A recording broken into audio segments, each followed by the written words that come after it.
All right, we get things rolling on a Thursday night. Larry Krueger back with you on the Krueg Show after Thursday night football. Took the Jets, took the L. Thought the Jets would bounce back. Kind of a believer in Zach Wilson. I don't know if I'm starting to lose my belief, but it's still early. He's Dan Coccimilgio. We'll give the band a rest, guys. Thanks for the intro. Yeah, I think Zach Wilson and Josh Rosen and maybe Matt Leinart, all those guys can kind of room together maybe as just guys that coming out of college that look like phenoms, that look like all of them are bust. Yeah. Who's the best quarterback of last year's quarterbacks in your mind? Last Lawrence? Trevor Lawrence. Yeah, it's Lawrence. A lot of people love the way Fields has looked behind a Bears offense that doesn't have a lot of weapons. Yeah, he still doesn't impress me as a guy that pocket passer. Passing. Yeah, he's a great runner. I mean, best in football.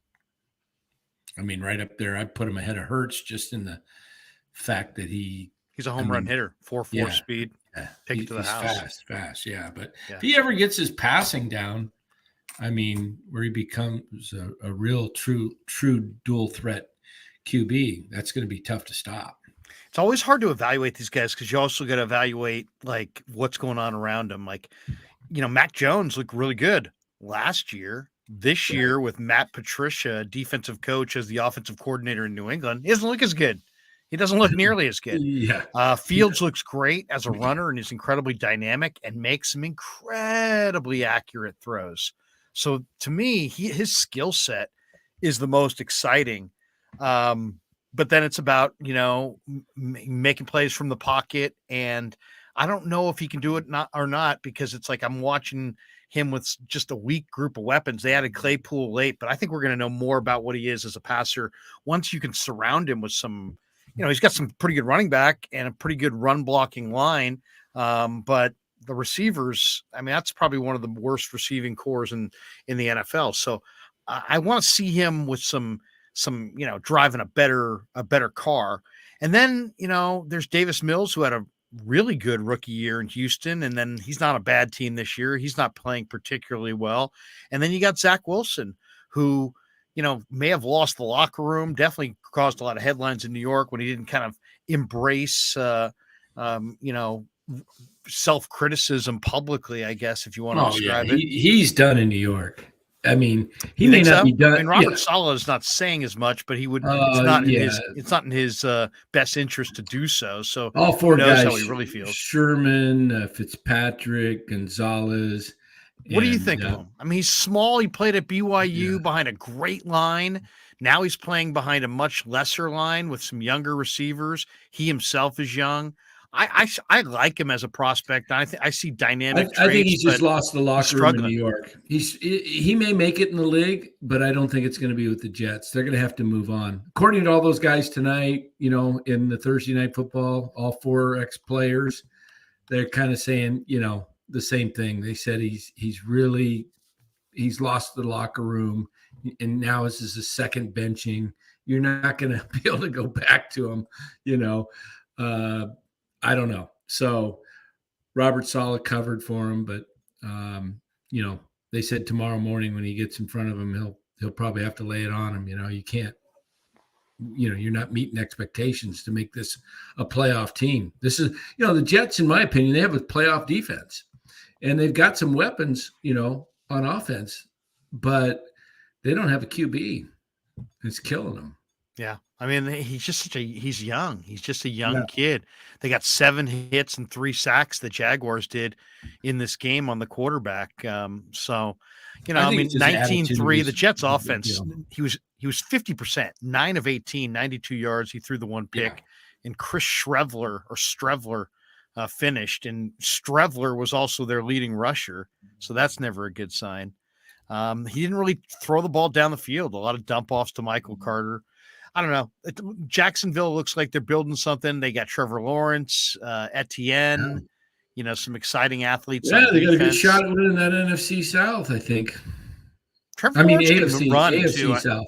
And also the Jags are getting the most out of Evan Ingram, who was out of Ole Miss, went to the Giants, Right. speed tight end, always had a ton of talent. He had a huge night tonight.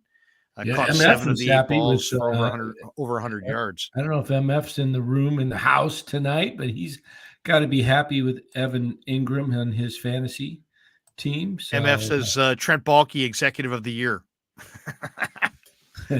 he is in the Executive house. of the Year. MF is in the house. All right. Well, we're not here to talk Thursday night football. Yeah, not much. That's enough. That's a wrap on our Thursday night wrap. football coverage. 19-3 Jaguars beat the Jets to get week 15 rolling. Yeah. One football, just quick question to you before we jump into some baseball, some basketball, and we'll get around. We'll talk a lot of Niners. Rye is going to join us. We were in Santa Clara today. Talked to some 49ers. Did a great interview, I thought, was Nick Zakelj and the offensive lineman. I really like Nick Zakelj, man. As far as a prospect, really like Nick Zakelj. He's got some nasty. Is he a 5th round or 6th round pick? I think he might have even been later. Might have been a 7th round pick, but he's a tough guy, and he's smart. And I could see him starting at guard, probably right guard. Maybe next year. This year it's a lot of Brunskill. The Niners have a couple developmental offensive linemen in Jason Poe, and Nick Zakelj. And these guys are not just future players, they're future starters. They're really good players. So anyway, what is your favorite matchup? I'll give you the matchups in week 16. All right. You can only watch one game this weekend, Danny. These are your choices. Bills Bears from Soldier Field. The venue does matter because, I like watching snow football. I don't know about you, but I'm a sucker for snow football or even cold weather football. So like Bills Bears at Soldier, I just to see the dynamic nature of Fields against this good defense and the Bills. Well, I have to definitely be interested in that because Fields is my quarterback this week because Hurts is out. So he's already rushed for 1,000 yards this year. Bills by 8 in that game on the road. I'll take the Bears and the points there. I'm going to take the Bears and the points against Buffalo. I may tease it though. Saints Browns in Cleveland. No interest. No interest. Deshaun Watson, Saints 5-9, Browns 6-8. Here's one: Texans Titans from Nashville. That's another that borders on no interest as well. I mean, the 1-12-1 Texans. Don't forget that. Now, I like watching the Texans the last couple of weeks against the Cowboys and Chiefs because those were good games and they were could have been major upsets. Both times Texans should have won both games and they that's why they're 1-12. That's a weird one too. Tennessee is 7-7. Texans are 1-12-1. Tennessee is at home, and they're only a field goal favorite in Nashville. Interesting. That is Tennessee's Tannehill's out though. Tannehill's out, so they're going with Willis. Well, maybe so that might be the reason why. They feel like Willis is not going to get it done. I like Malik Willis. All right, here's one: Seahawks Chiefs at Arrowhead. Yeah, Chiefs are 10-point favorites over the Hawks. I'd like to watch that. See the Chiefs put them away. Well, actually, it doesn't really matter because the Niners already clinched the division. So I'd actually wouldn't mind seeing, I know it's not great to play a football team 3 times in 1 year, but wouldn't mind seeing Seattle at the 7th spot and the Niners get the 2 seed and, take care of them again. Everybody's, kind of talking about Detroit as the team that they're playing well. A concern, so. That's the team that can get in at the 7. Okay, so Seahawks, Chiefs. Then you get Giants, Vikings from Minnesota. You definitely want to see that one because I'm going to be pulling for the Giants for sure. Vikings, what a weird game this week. Trying to bounce back. I mean, the bounce back after the dramatic back and forth. I mean, even though they got the win, it's like, wow. Minnesota giving 4 in that game. Bengals, Patriots in New England. What was that one? I don't know. Bengals, Patriots, and the Bengals are a 3-point favorite in Foxborough.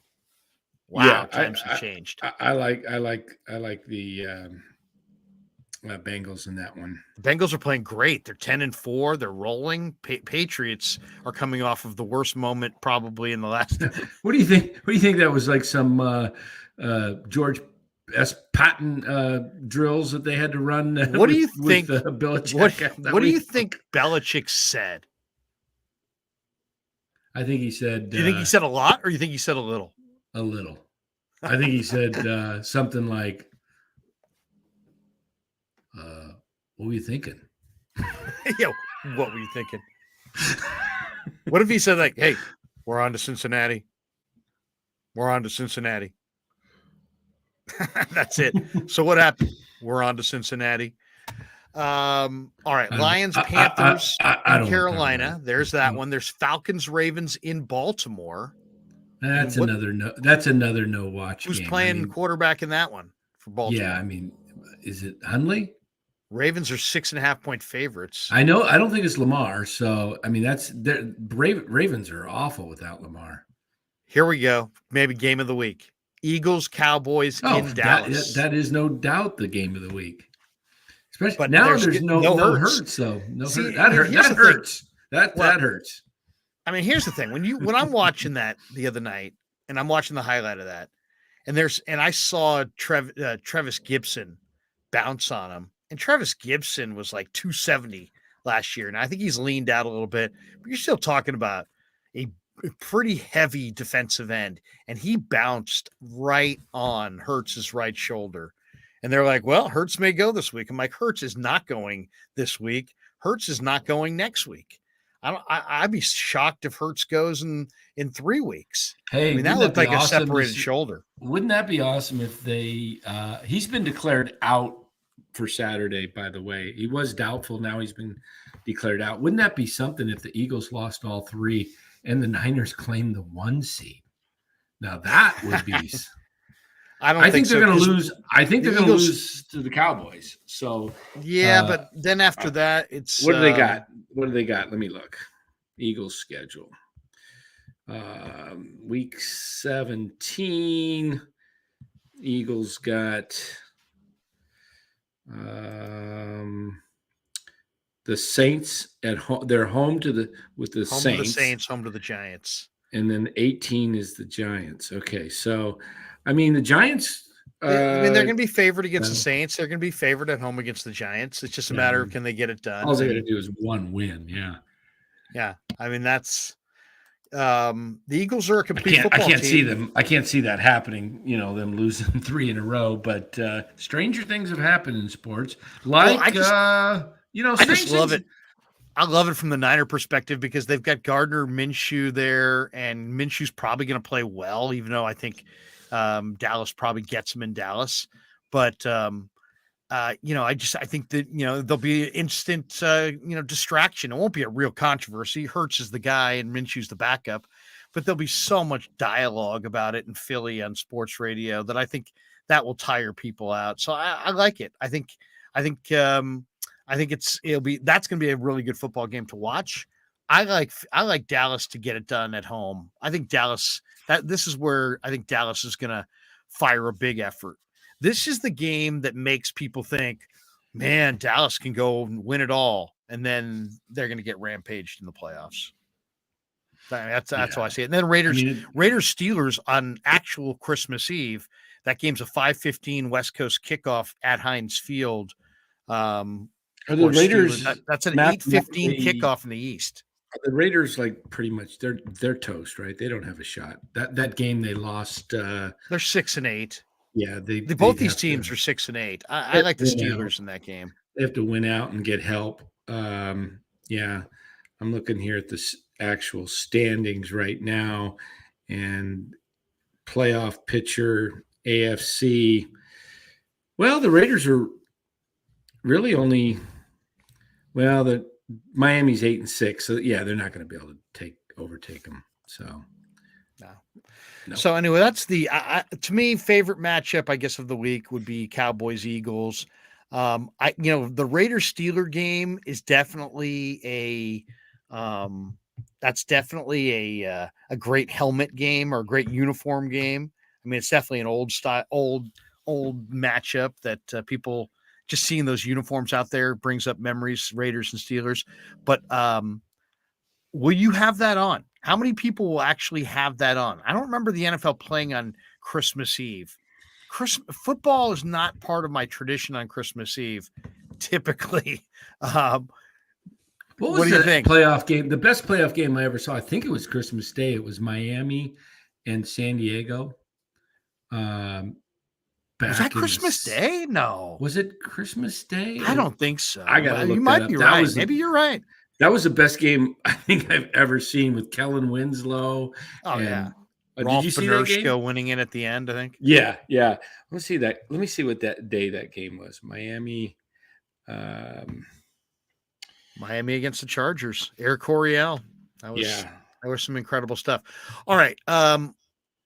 Where are we on the baseball front on the Giants? I mean, here we are 48 hours later. Where are you as a fan? There's a lot of Giant fans in the chat. Let's get to some of the comments here. I know, the thing about this is just they're in a weird situation because I really thought they would. Okay. It's one thing to say you're going to get out of the contract and go in a different direction, but I just think that it really called for an aggressive pivot of some kind, of significance. You're walking away from a deal that was going to be a 13-year, $350 million investment. Pivot to something quickly and make your next move and change the narrative from what just happened to what's happening. But instead, you leave your fans in just this terrible situation where they were thinking Judge. Now they're not thinking Judge. They're thinking Correa. Now they're not thinking Correa. What they're thinking is you don't know what you're doing. And that's not a good position to be in. And part of the reason for that is that they're taking a PR stance of, we'll just say nothing. And we'll just, and I'm not saying that you have to talk about the injury, but I do think you have to say something about, your belief, your direction, your intent, something. You have to communicate a little dialogue with your fans. I don't think they're necessarily doing a very good job of that. And we'll see what's coming next. I feel bad for them in some ways because there aren't a lot of talented players on the market that can help them. What do they need? They need a backup catcher. Who would have been nice? Kirk Casale would have been nice. He knows your pitching staff, especially when you look at how much turnover you're probably going to have roster-wise or should have roster-wise. He's a constant.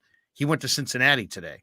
Well, what else do they need? Well, you lost out on Aaron Judge and you lost out on Carlos Correa. So what are they? They're great right-handed extra base guys and offensive forces. Great. Who in the free agent market is still an offensive force? Hey, how about Will Myers? He'd be great. Right-handed power hitter, owns Oracle Park, played in the division. So, he was going to play on the West Coast.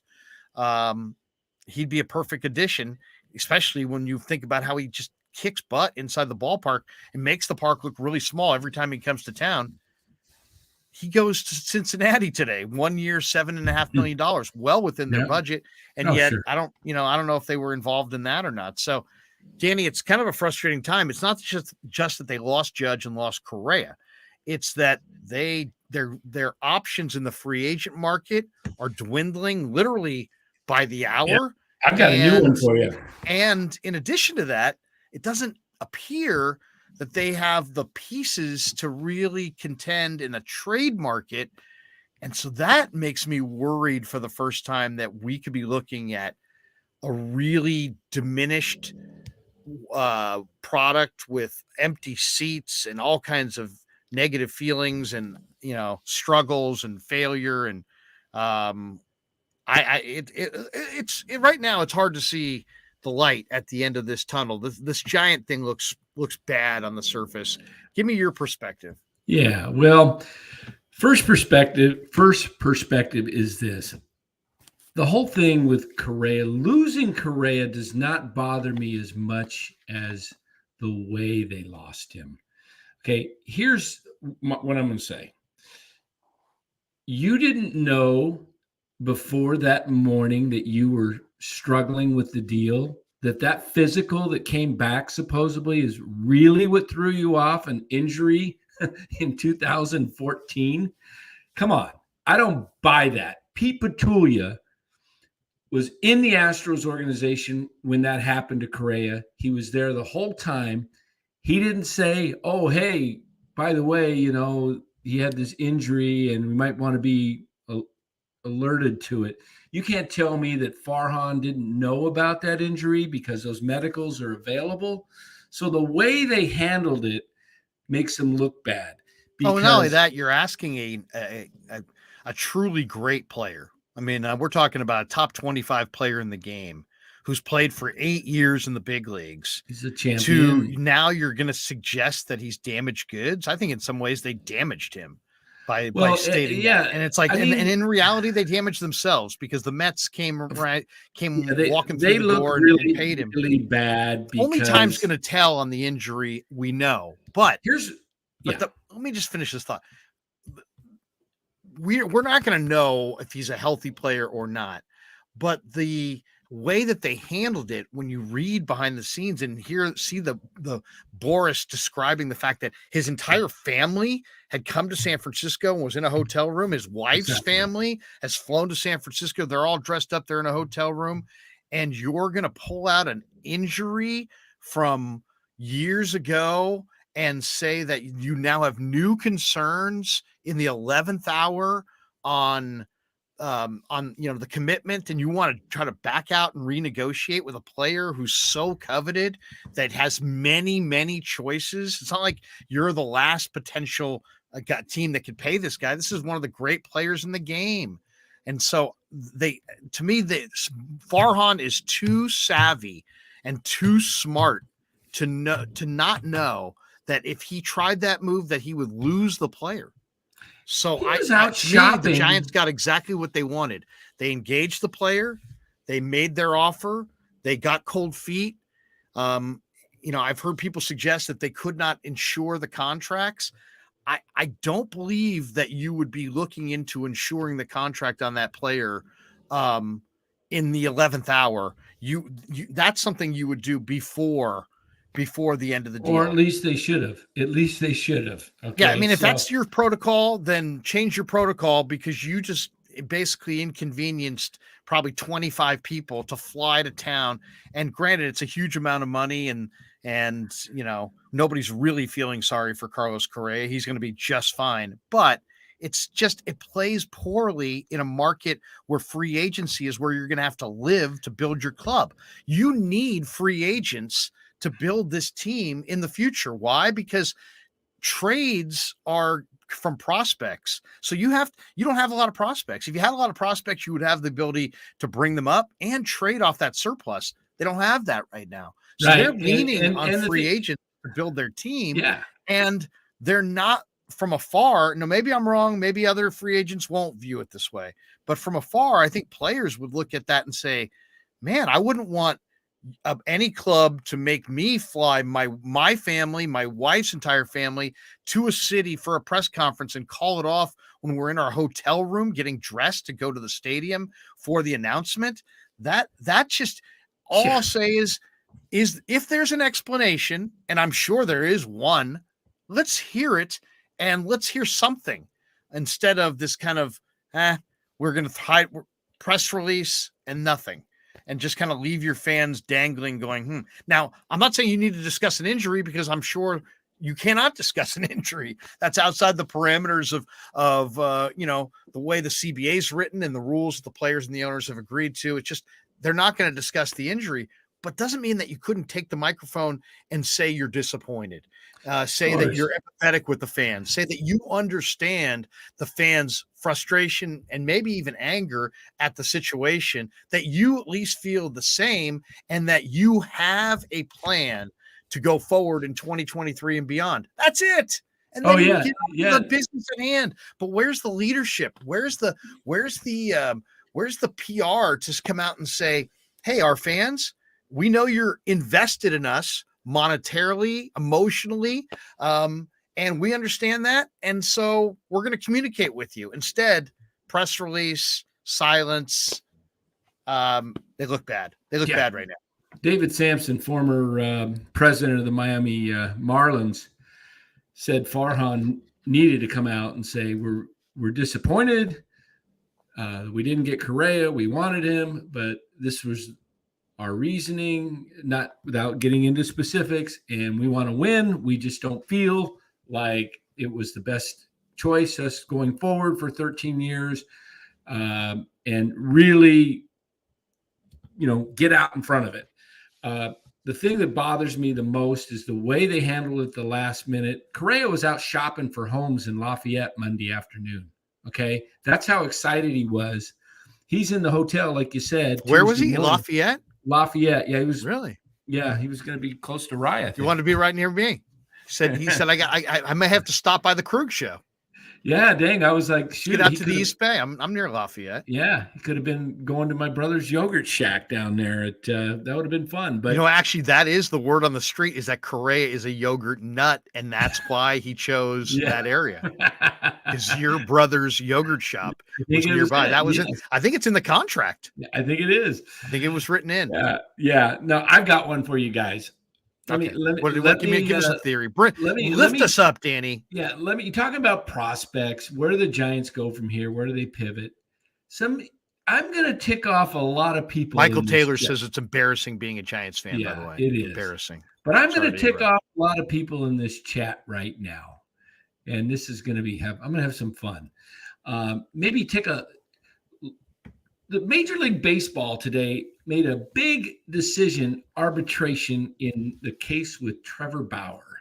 He has been immediately reinstated, and he can start this year right now on the Dodgers roster.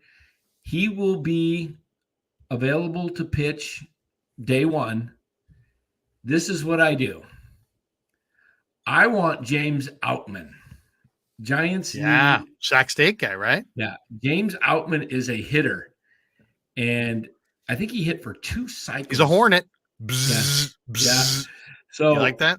I'm on Trevor Bauer's. Now the Dodgers are going to owe him $22 million because they did make an agreement that he doesn't get paid the first 50 days of this next season, but he's got his suspension has been reduced, by the way. 324 games has been reduced to 194 games. Yeah, but he's already met those 194, so he's eligible to play. Okay, so I trade for Bauer immediately. Would you go after him? You want him? Yes. I don't necessarily have to keep him. I can get what I want, which is Outman, and release Bauer. It's just costing me $22 million, but the Giants got to start somewhere. So you might that would be an incredible suggestion to start with Bauer. Hey, they're so low right now. Why not just tick off the fan base? That's awesome. Tick off a part of the fan base even more. We didn't get Judge. So the Giants go rogue. Trevor Bauer. We didn't get Giants go rogue. Who else could they get that's had problems? That they could. But we got Trevor Bauer, and we're going to make him the face of the franchise. Trevor Bauer. Oh yeah. No, we're not worried because you know why we like him? Because he's healthy. Say that. Yeah, I don't necessarily get Bauer to keep him. I would probably release him just because. But if I was owner, I just want to piss off some people, and I'd go ahead and start him opening day. Oh, man, that's the way to do it. Bauer, by the way, a California woman filed a civil action accusing Bauer of assaulting her during sex. So MLB put him on administrative leave when those allegations became public. That was July of 2021. He spent the remainder of that season on paid administrative leave by mutual agreement with the Players Association, and then MLB conducted their own investigation, and 2 Ohio women later came forth with allegations that Bauer had assaulted them in prior years. The California woman filed a restraining order against him. A judge denied that request in August of 2021, saying that he didn't pose an ongoing threat to her safety. He never faced criminal charges with the LA County District Attorney's Office. And so I don't like the guy. I love the fact I got a lot of people. I told you I'd get people ticked off in the chat. All the communists are coming after me. MLB is still permitted to impose discipline if their investigation finds the player violated the their abuse policy, and that was in April, and they imposed a 324 game ban on him that went into effect from the date of the suspension. So, I mean, he's a hell of a pitcher, when he's out there. I wonder what Ned would think, because he fits into that gamer mentality that Ned. I know he's got the whole issue with what are you gonna have to pay him though, Danny? $22 million is the remaining balance. After man, I mean, talk about a rough PR year. You lose Judge, you lose Correa after you thought you had him, and you were already using him in like online graphics to sell tickets, and Right. then you give Trevor Bauer, a guy coming off of, who knows what he's like. I mean, you could $22 million. I mean, you could release him. I mean, you could eat the 22 million, but what you're doing is you're doing, like you said, it was creating Madison, a firestorm. Yes, but you're doing the Madison Bumgarner. You're taking Bumgarner to get a younger player. You're taking his contract on. So, and there's not enough protests in the world anyway, right? I mean, it will bring on protests, and it will be ugly, and there'll be people standing outside the park with signs. You know what? This might be the right time for that. Is that what you're saying? Well, they can't get any lower, can they? Can they get any lower with the fan base? I don't know. I mean, Trevor Bauer, is that where we're at? Trevor Bauer? Could you imagine? Is that really where we are at? Oh. No, say it ain't so. I'm losing my mind. I just think it would be not great. even 32 minutes into this live stream. I am losing. Trevor Bauer? What did I just walk into? Danny is suggesting the Giants pivot to Trevor Bauer since no, you're not Correa, hearing me. Now they should go after the guy who's had. You're doing what CNN does. You're leaving out the main piece. What's the main piece? Dan Coccimilgio recommends Giants sign Trevor Bauer. No, that's what the headline's going to say. Sorry, it's not. That's not what it's going to say. It's going to say the Krueg show, and I'm going to have to own this. No, maybe that's why I should be pushing back. I want to trade for Bauer's salary because the Dodgers have to eat it, and they're now $1 million under the tax. The Giants aren't competing. So Danny's asking. Danny wants Farhan to do a creative deal. He wants Farhan to take $22 million. It might be 34 off of the Dodgers. What's that? It might be 34. They might be on the hook for. I don't know how the CBT works. The whole thing. So you want to take on that money, which the Giants clearly have, but in return, the Dodgers have to attach a player. I would say it would have to be more than a guy like Outman. I think you'd have to have. I don't think you're going to even get Outman. I don't think the Dodgers want to let go of Outman. He's probably their center fielder of the future. No, I know I like him as a player, but I mean, you're $30 million is a huge for 1 amount. year. That's it. Yeah, 1 year you eat it. You got to. But you're also allowing them. You're kind of helping the Dodgers get. The Dodgers Giants ain't getting anything near. They were 30 games out last year. They might be 40 this year. They're not. Hey, I'll say this. It's interesting. You get a number one pitcher. In some ways, you get a headline grabber. There are going to be protests. There are going to be upset fans. Are you saying play and like trade for him and play him? You could release him, or I don't care. I want James Outman. You're just doing a financial deal to help the Dodgers.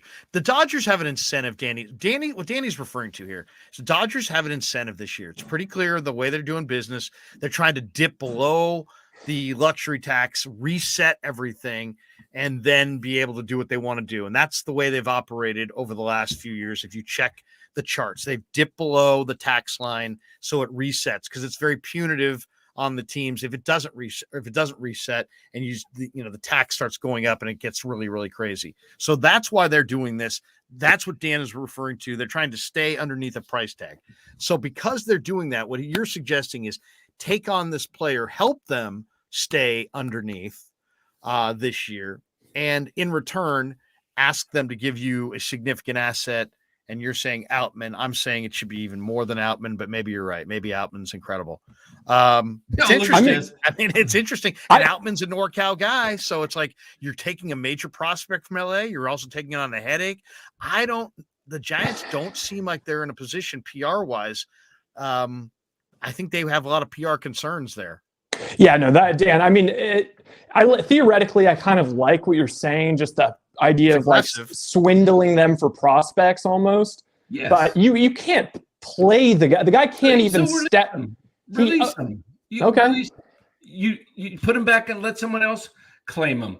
But you have the ability to make the trade and get a prospect. And you're helping the Dodgers out right now and maybe even helping them out next year. But the Giants are years away right now from catching the Dodgers. But it's like that's bad PR right there, helping the Dodgers out. But then taking well, you on know this what? But you're helping the Giants.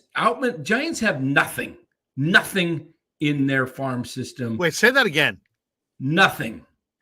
Could you say it with more force? Yeah, Giants have nothing. The way you said it last time was really angry. It was like nothing. Yeah, they have nothing. Nothing. They do have some guys coming up that might make it. Von Brown. I like Von Brown. I like Luis Matos. This year, or is that a 2024 I like Matos. thing? I like Luciano. Those are guys. But the Giants need a lot of people. They need 6, 8, 10 guys that are young, that are ready to go. James Outman is ready to be the opening day center fielder for the Dodgers this year. I don't think the Dodgers would let him go, even if the Giants took 100% of Bauer. That's how the Dodgers don't need the Giants to take the money. They have more money. But it's something that maybe the Giants have to throw in a Will Wilson with it, or all right, I get you. Something like that. You're saying get creative. Yeah, get creative. Giant Niner fan says, I heard the Giants called the A's today to see if they had any extra tarps. You get that? Like tarping off the upper deck and. I mean, with the way the Giants do business, it's like, everything comes out. They are so bad at preventing leaks. Realistically, it would come out that the Giants are in discussions with the Dodgers to trade for Trevor Bauer, even if all of what you're saying, Dan, like they're just trying to cut him. Like that's just going to be a nightmare. It's going to be like adding, a thing of propane and throwing it on the dumpster. Get over it. Jeez. Kevin Stevens says, I don't see the Giants winning more than 70 games, and the Giants might be the worst team in MLB in 2023. Right now, how many wins would the Giants get next year? Right now. Well, okay, it depends. As they say. It depends. If Dan becomes the GM and they end up trading for Aaron Hernandez, I don't know. It could add 2 or 3 more years. Aaron Hernandez, who's that? I'm just. You mean the tight end from the Patriots? That one? Oh, hey, you're talking a little bit different. Murder versus a guy who went through court and didn't even get. I mean, I don't like Trevor Bauer. I think he's a scumbag. But he did get. He's always spoken very highly of you. But he did get charges. They were dismissed. He didn't get charged. He went through that's how we live in America. No, I hear you. I hear you. I don't. Once again, I'm not saying he's a bad person. I'm just saying it's bad PR. Yeah. Hey, their PR sucks already. Okay, get players. There's no question. This is why I'm saying this is the time. They're not crescendo. It's not at a. It's. Yeah, we got you. No, I'm not into what Bauer did. I don't. No, I get you. I think we're not making light of it either. I think. But I think if you could take the salary off the Dodgers and then just say, we did this because we wanted to get James Outman or whoever you got in the deal and release Bauer and just say someone else can. They do it all the time. They did it with in the Will Wilson trade. They released the guy from the Angels. I'm forgetting his name. Zach Cozart. Yeah, Zach Cozart. They took Zach Cozart for 11, 12 million and said, bye. But Danny, let's look at that for a second. They took $14 million of revenue. This is a Farhan decision for Will Wilson. Right now, what would you rather have, Will Wilson or $14 million? I think I'd rather have $14 million. Now we'll see. Maybe I'll change my mind in a few years. But right now, that doesn't look like a great deal. I agree with you though. It's creative, and I want to see Farhan do creative deals. And if the fans and the market could handle Bauer, some of these fans are so wimpy, it's unbelievable. Some of What's these that? people, some of these fans are just wimps. I mean, like, hold on. no, I'm MF telling says you. hilarious hearing Steve Young on KMBR yesterday, not knowing about the Correa news. He's they did this whole interview. We're driving back. We're listening to a little bit of it, and they're like, Steve, Carlos Correa is not here. He's what? Steve, of course, hadn't heard. Very, very funny segment there, though. Very funny moment there. MF, I did hear that. Me and Ryan coming back from Niner camp. That's funny. Danny's fired up, but let me get a. I mean, people get all bent out of shape, like we'll get to it. We'll get like to it. He's Hitler. I mean, what he did, and even if it was consensual, was ridiculous. I mean, that's just stupid stuff. But the fact that he's a commodity that you can use, you don't have to put him in a Giants uniform. You can make the trade and release him day one. Doesn't matter. You'd have to really be convinced that Outman was like some major megastar, because otherwise you're paying $22 million and taking on bad PR and maybe upsetting some people and probably starting a protest. You're getting a guy that's a 300+ hitter in the minors. He's come up through the Dodgers. But I'm with you, Danny. You don't have to convince me. I'm with you. I want the 300 hitter, and I'd come up with a creative way and take all the slings and arrows to make it happen. I'm just saying, in this town at this point, with the way this group is, I don't see that. No, I mean, if they were the Golden State Warriors and they had like the best culture in the league, or the Patriots like 10 years ago, they can take chances on those kind of guys. When you're at an all-time bottom in terms of the way the league, players, fans, and media sees your organization, you don't do that. That's just Giants Niner fan says get Ned Colletti back no matter the cost. Does he mean on the live stream? Or does he mean you can get over that stuff if you handle it right. It's all how you put, people don't understand how to do it, how you present the deal. We're making this deal. It would definitely help the Dodgers. You could get it going. You could find support for this deal in the 55 and over communities in Arizona. I guarantee you. But not in Northern the Bay California, Area. There's a chance there will be some pushback. That's all I'm saying. There's a chance. Little chance that there's going to be some people that would be kind of a little bit upset by that. But I'm with you, Danny, as far as I mean, first of all, second chances. I agree with you. He's not the world's worst person, and whatever. I mean, it's entertainment. He's entertaining. He's talented. He's going to play for somebody. Are you not going to go to games that he pitches? So you would go to a game if he pitched for the road team and you happen to be on a day you wanted to go. So who cares if he's on your team or somebody else's team? To me, I never understood that. It's whether he's in the league or not in the league, and he's going to be in the league. So, it's creative. It's creative. It's a creative approach. And I'll say this: if you wanted to, I didn't even think about it. If you wanted to get people to stop talking about Carlos Correa, there you go. That might be the best way to do it. Right there. They'll forget about Correa. This will be like the new Bay Area will be disaster. So up in flames, man. They'll be oh my God. Flipping out. Trevor Bauer comes to town. We got this one from MF. Does Bobby Evans still work in the MLB? I don't think so. I heard him on the radio the other day, but I don't think he works in MLB. Here we go. MF says, Larry, Dan, and Ryan are the best therapists. Yes. We hope. And by the way, we hope everybody here has insurance. All right. Because we wouldn't lift a finger unless we were getting paid by insurance. All right. What else do we have here in the chat? We got some super chats I want to get to because they were in here. We got so many people in the chat today. We really do appreciate all the support we have got. We'd like to thank Farhan Zaidi for the 2,000 extra subscribers that he's brought us by making these incredible moves. What's that noise, Ryan? What do you got going back there? Ryan, is there there's nothing going on there, is there? I'm just trying. So I think my internet just came back on. So I'm going to try and set it up as I simultaneously stay on here on my phone. Michael Taylor says the Giants are now a laughingstock. Of course they are. I mean, what exactly is a laughingstock? I think it's anybody. What's the definition of laughingstock? Yeah, what's a laughingstock? You want me to ask Alexa behind me? Yeah, ask Alexa what a laughingstock is and see what kind of answer we get. Hey, Alexa, volume 10. Got to get the volume up first. Alexa, what's the definition of Always thinking laughing ahead. stock? Laughing stock is a noun meaning an object of ridicule. Someone who is publicly ridiculed. A butt of sport. Oh, Yeah. it's very topical. It's about a sport. Ridicule. Well, maybe they are a laughing stock. Yeah. Good comment, Michael Taylor. The Giants are indeed a laughing stock. Confirmed.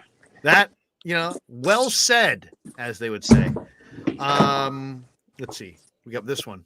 Jackson J. Marky Banyas, our good friend Marky Banyas, who did have a big party and didn't invite me, which I'm a little butthurt by that. But he also said on the game, an MLB agent told him there was a split in the Giants ownership to go forward with the Correa deal.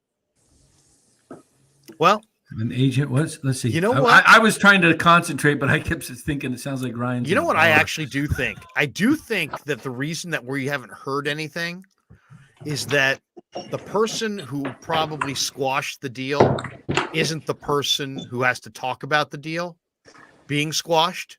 You know what I'm saying? You think it's And Daddy? so I think there's probably a lot of truth to that this was an ownership decision to squash the deal, and that Farhan was probably just carrying out the wishes of his bosses. So in some ways, the criticism for Farhan might be not directed in the right direction. It should probably more be pointed at the ownership, if Probably indeed. I mean, let's just say this. Farhan makes a lot of money. He has a lot of power. But there's no guarantee. I mean, he still works for somebody. So he still, makes a salary at somebody else's discretion. So if the owners told him do this, then he has to do this. So in some ways, he's going to wear the criticism, and maybe you could argue that's what he gets paid for. But the decision likely was not his over ownership.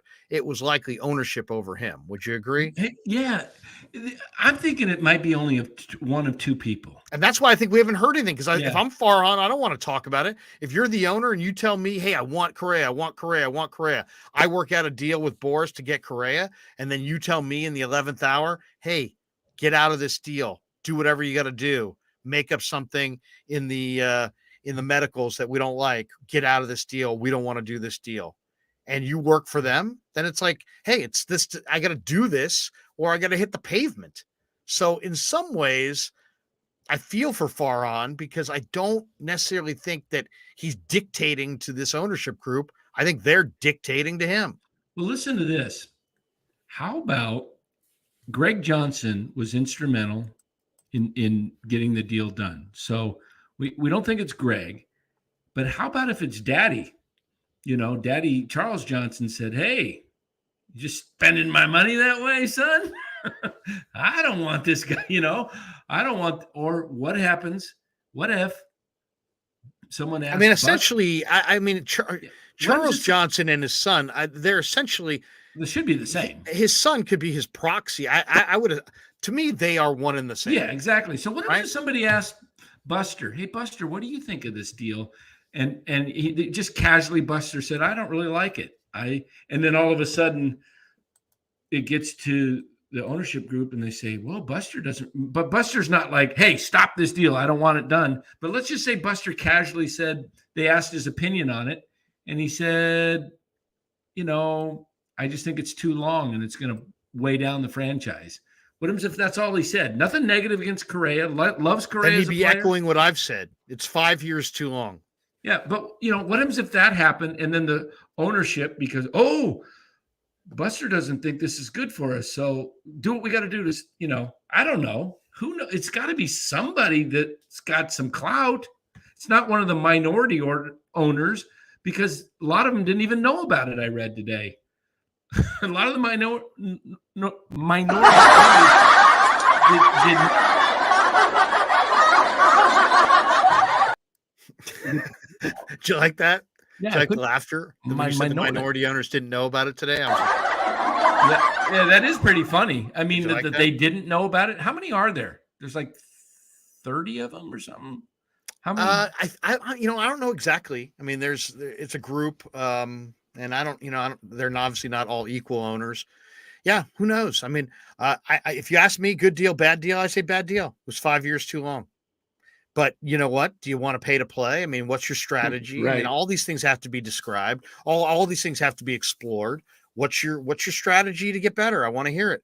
Maybe your strategy was to maybe they knew they would lose money on the back end of this deal, and that their strategy was to bring him as a way to attract others. Who knows what the strategy was? But there better be a strategy, because otherwise, yeah, I thought the deal was 5 years too long. But still, it's not. There's two real things here. It's like good deal, bad deal. Okay, it was a bad deal because, as I just said, I think it was 5 years too long. But then the whole other thing is how it was handled, and how it was handled is where the criticism lies, because the criticism really belongs with, you can't, you shouldn't have had these 11th hour concerns. Should have been concerns, but shouldn't have been had in the 11th hour. I think that would be the point. That's And the point. yeah, and also this silence is in my opinion poor leadership.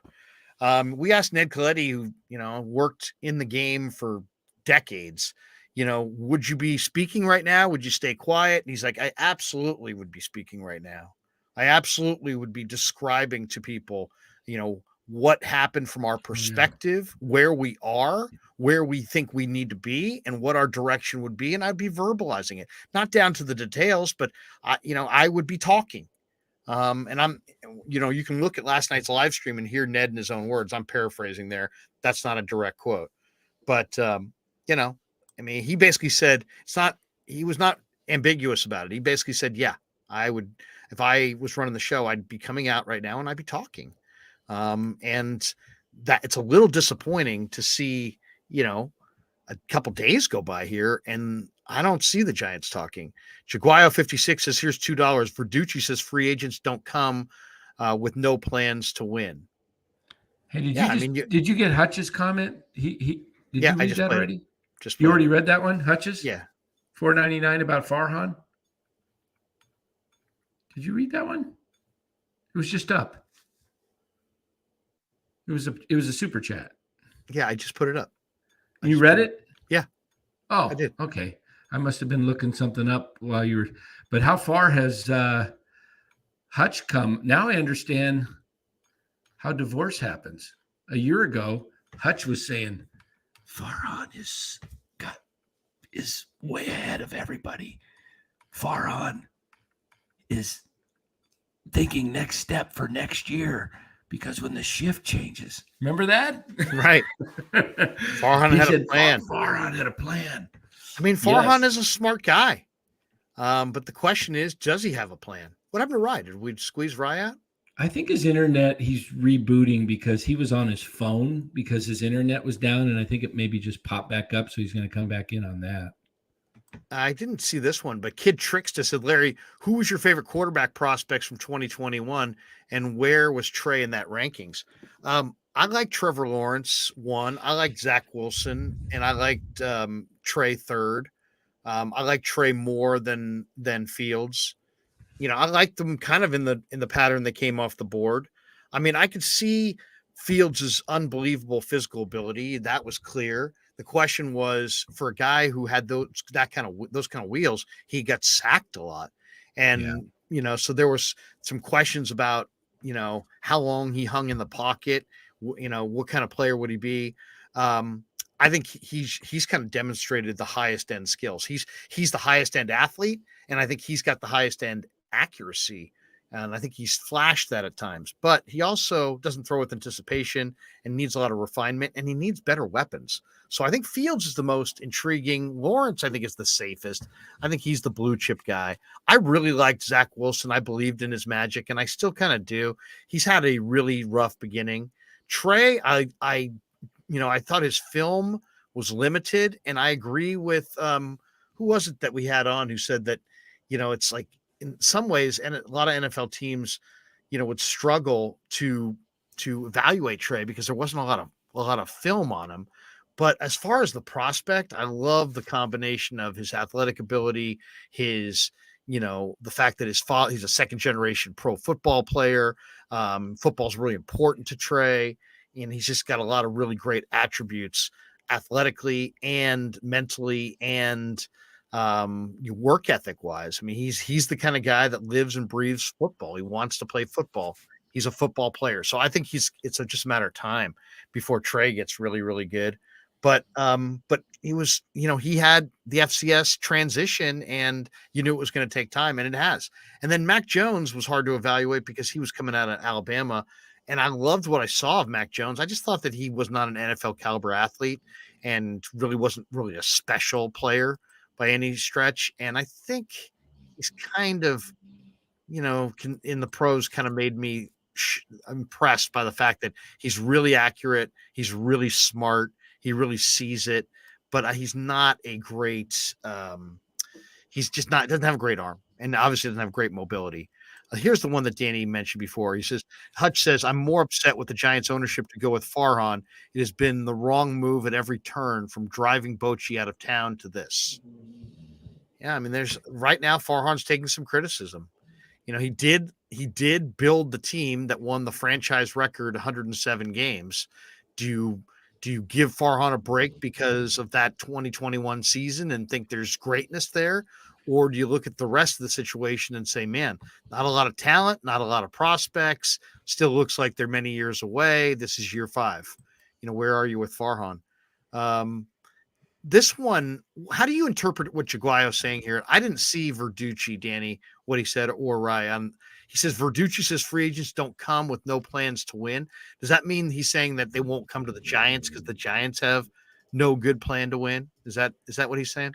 Yeah, that's what he's saying. But it goes back to what we've been saying about even what Farhan said, like about free agents not wanting to come to San Francisco. Well, Judge was maybe one of your easiest targets in terms of the fact that he's from here. He was a Giants fan. And then Correa actually was a star that wanted to come to San Francisco. So it didn't seem like he really cared about the winning or whatever. So where do they go from here? That's the question. And what do the fans want to see him do from here? I mean, if they had a bunch of veterans who had good trade value, you could say, well, yeah, trade your veterans and go young, but they really don't. They have guys they don't have guys with a lot of value. There aren't a lot of trades to be made here. So Danny, you're Mr. Creative. What's the creative path? And is Farhan the right architect based on what they need to do at this point? Hasn't proven it to me yet. Haven't seen anything but, a bunch of dumpster fire guys that are over 25. My theory is pretty solid one. If you look it up on Baseball Reference, check out anybody who's made it to the majors. And if they're worth anything, they made their first appearance at 25 or younger. Farhan's constantly chasing guys that are 26, 27. Estrada's a good player. He came up before 25. Most of the guys, Lamont Wade, I don't think he made it at 25. So I'm going to go and pivot and just like what Ned said the other night, go sign some vets, some gamers, and who do you get want? those guys? Who's a gamer? Who's a vet gamer that they can sign that you second want? Base, Gene Segura. Okay, he's not the greatest fielder, but he's a really good hitter. Get some bats in there. Move Estrada all around the diamond where Estrada's playing 5 days a week. Maybe he's playing. I threw at Roofned Odor. Odor is another guy. He's not a great defender, but he's got lefty power. He could hit you 30 bombs, maybe. Yeah. He can play some second base there too. So you get either Segura or Odor. Center field, the kid from the White Sox, Adam Engel. He's coming off some injuries, but he's fast. He's only 31. He's got some he fits into the style of what Farhan looks for, guys that are coming off injury. But you might be able to get him on the cheap. Place, he's got potential. Will Martinez agrees with you. He says, here's $4.99. Sign Bauer when the Dodgers release him. Giants are already a PR nightmare. Burn it all down at this point. Nobody will be there to witness it anyways. That's a very positive, uplifting. Plus, like you said, Larry, I love the idea. You want to get off Correa? Go make a trade for Trevor Bauer. What if that became the Giants' 2023 slogan? Burning it all down. The Giants in 2023, burning it all down. Instead of real sunshine, real grass, real baseball, or how about those kids, or you gotta love it, or go Giants, burning it down. Flav says burning it all the way down. Flav says everything Farhan's done has been aimed at maximizing profits by decreasing expenses. Some dork punching numbers, seeing where they can save a few bucks. They don't see that winning makes the most money. Sad. Man, now he's getting called a dork. Do you guys use dork a lot in your school ride growing up? No. I mean, was it a favorite rip? Get dork. Over here, you dork. No, I mean, definitely. I mean, every once in a while. Dork more. Dork, yeah, that's dweeb. like Dweeb was another one. Dweeb. Dweeb. Would you rather be a dork or a dweeb? I think. Well, I better keep it cool here. Better keep it clean. Yeah, I know it's clean, but I don't want to call certain people somebody a dweeb that I don't want to. Oh, look at that. Look at that. Oh, sorry. People are attacking Danny in the chat. I can't. What do we got? We got some. I love it. Bring it on. What who's what do we got? These I don't know. I don't know if some of these are getting a little personal. Really? What do we got? Let me see. How dare you say that about Dan? That I agree with. Which ones are these? Way back? I can't show it. It's just it's too ugly. It's too ugly. Are these I'm just joking. Flav, I'm just joking. I'm just pulling your leg. Flav says $9.99. They just pissed off the biggest agent in baseball and lost the respect of anyone. Free agents aren't coming here anytime soon. They need to focus completely on building the farm. It's all they can control. Well, they got money. Flav's being heard. Okay. They got money. Go make all the trades for. Do you think they pissed off Boris? I don't know if they. Boris doesn't seem Boris like Boris is a deal maker. He doesn't. He's a deal maker. He's too cool to get pissed off. No, he just went and said, "Hey, you know what? Got you a better situation anyway. You're gonna win." Yeah, and you're gonna be in New York, and whatever. You know what he probably said to him? Hey, the $35 million that you're losing out on this deal, you'll make that and 15 more being in New York. Exactly. Right? Exactly. That's what he said to him. Yeah. And then they said, yeah, you're right. You're right. Scott, you're amazing. Yeah, it was pretty tough, though, today to see. You had Judge's presser yesterday and Rodon today, probably tomorrow or the next day because they had the physical already for Correa. It'll be like all these people that the Giants touched in the last, month. I mean, they had Rodon. They had Correa. They almost. You know what this is doing? It's really challenging. It's really challenging the most optimistic Giant fan. Like, the one who's like, "Hey, man, we need Rothberg. We need him." Yeah, the people that believe to the death. The people that are just like, "Hey, look, we didn't need Judge. We don't need Correa. We are right on path, and we are cooking." When you're Farhan's cooking with grease. We know exactly what we're doing. Farhan's hotter than fish grease. We're on top of the world. Those people, those people are really challenged right now. Oh, those people need to. They're struggling. No, but seriously, like even if you want to put a smiley face on this, it's tough. Go ahead, Ryan. Even Krueg and Kipe, like they're, they don't know what to say. I mean, they're, not trying to they're not coming out and just like being direct about it, but they're basically saying we have nothing positive we can spin this into. Mario says, I blame Farhan for Dan's current mental state. Seriously. Farhan, you've made a man in a 55 and over community angry. And he could take it out on his neighbor's lawn. His dog could run right through her. Buster's going to go crap on their lawn. That's right. Or azaleas or whatever. Yeah.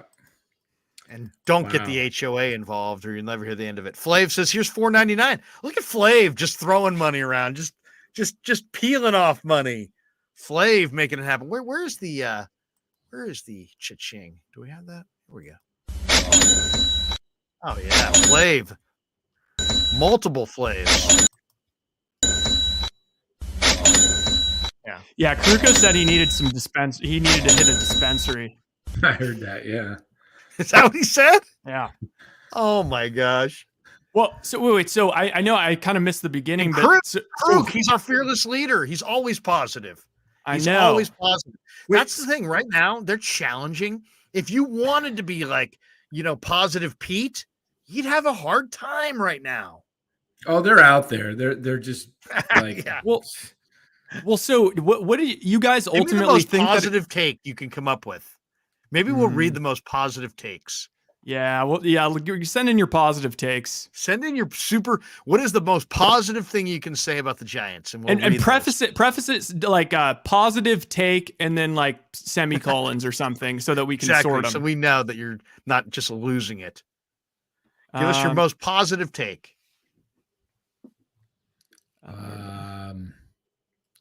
They're saving money for Ohtani, Danny. Yeah. They're saving money for Ohtani. Hey, you know what? What would you rather see? The Giants? Kevin F. At least they're not the A's. I wouldn't mind seeing like Luciano and Matos are on the roster. Bring them up if they're crappy at the All-Star break. Give them a couple months. It's not like you're just bring them up. Let them start facing major league pitching. Tyler says Charles Johnson is the worst owner in sports. Is it Charles Johnson?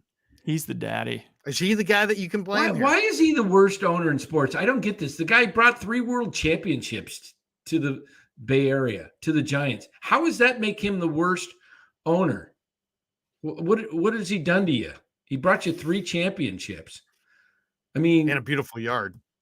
Yeah, in a beautiful yard. And Barry Bonds and humble season ticket salesman says Marky Banya said that Al Rosen was the one who got him fired from KMBR in the early 90s. People let their political there's one reason to like Al Rosen. People who let their political views into we love you. People who let their political views frame their sports opinions are just idiots, in my opinion. Isn't that what you've been doing today, Dan? What? No, I agree with Danny on that. Political view? What did I say political? Well, Charles Johnson is a Republican who donated to Republicans. What did I say about Bauer? Just like you're like, oh, come on, let's sign Bauer, you wussies, for like 20 minutes. Well, I said release him. People get all bent out of shape. I didn't say you gotta put him on your roster. It's a move that is. But I mean, first of all, why mess with him at all if you're not going to put him on your roster?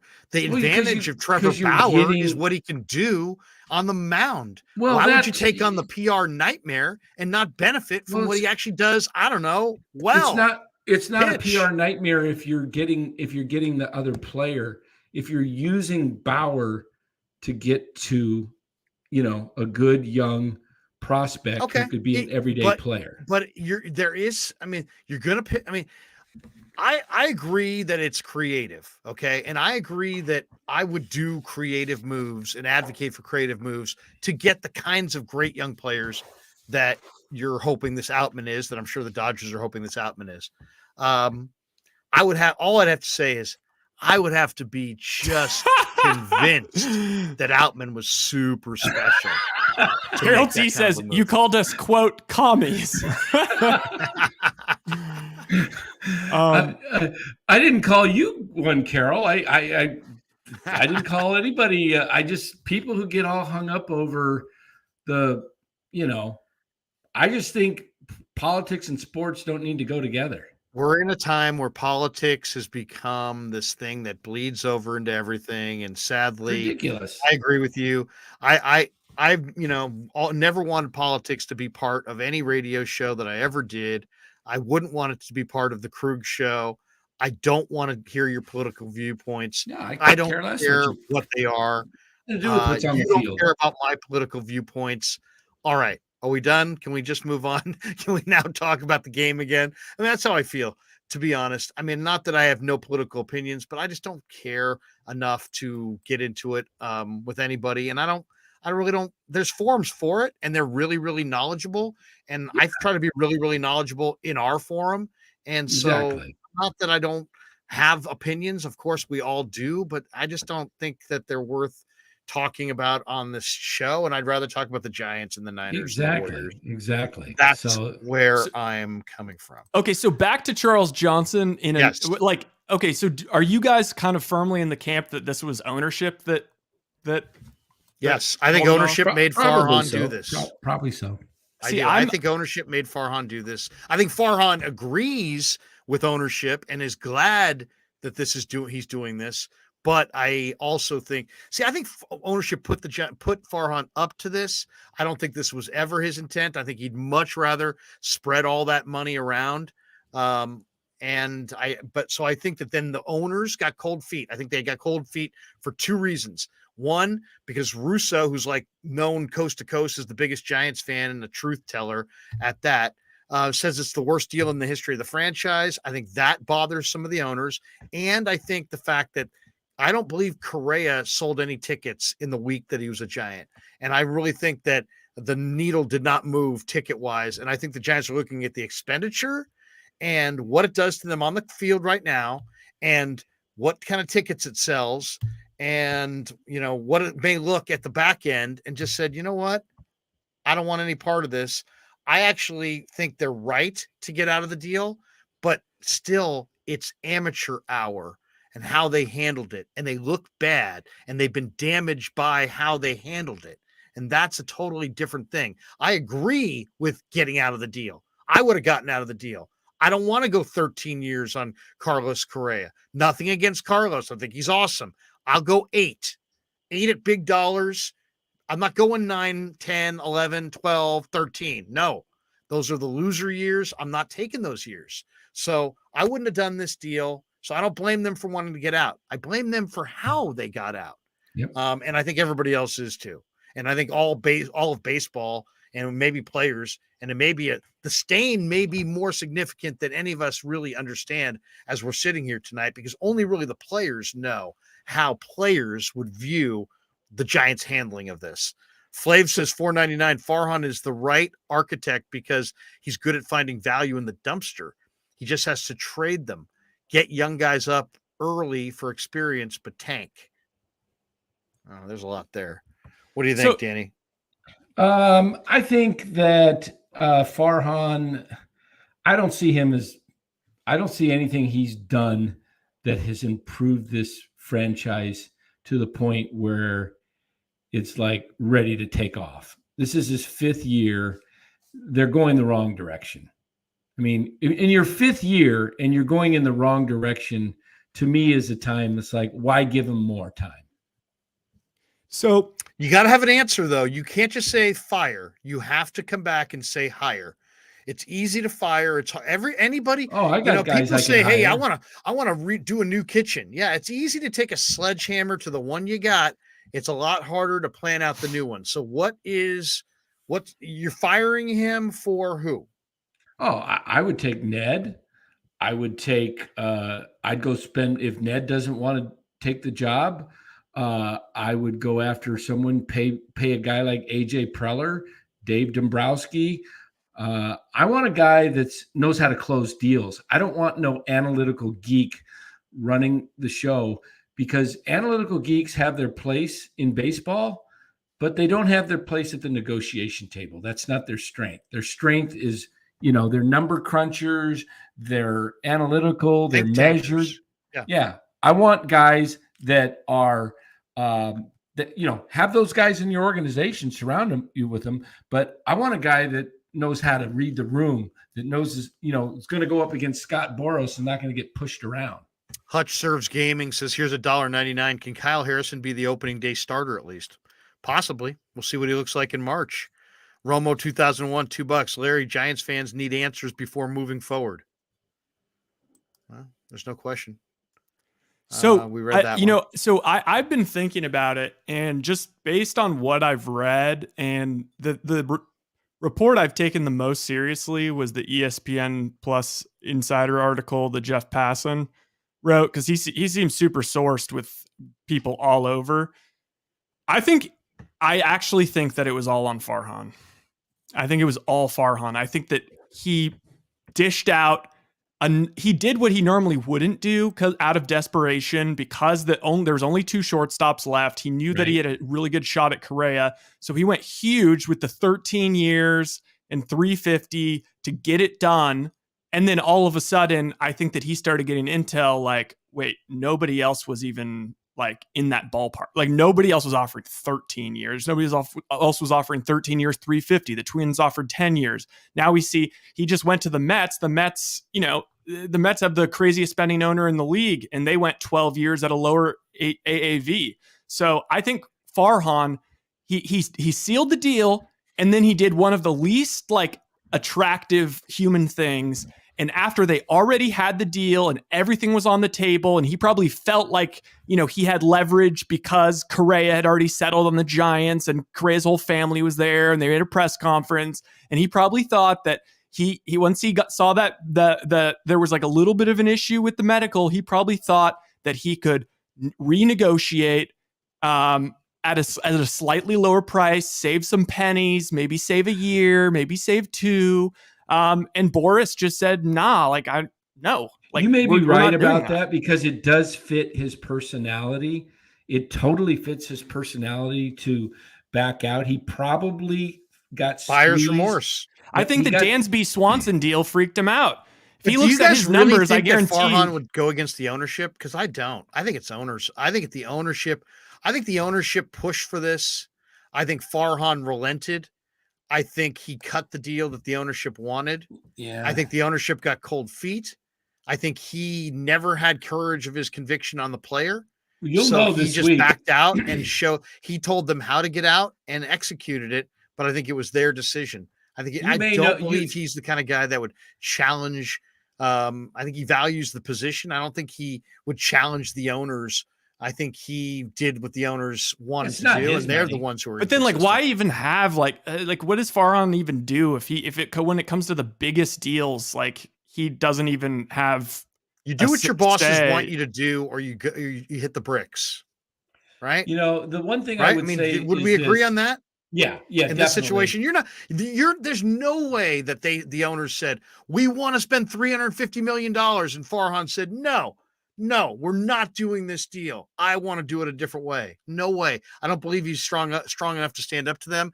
And I don't believe that's the way it came down. I think they wanted to spend it. He went and did it. Then they got cold feet, and he basically was the one that had to get him out of it.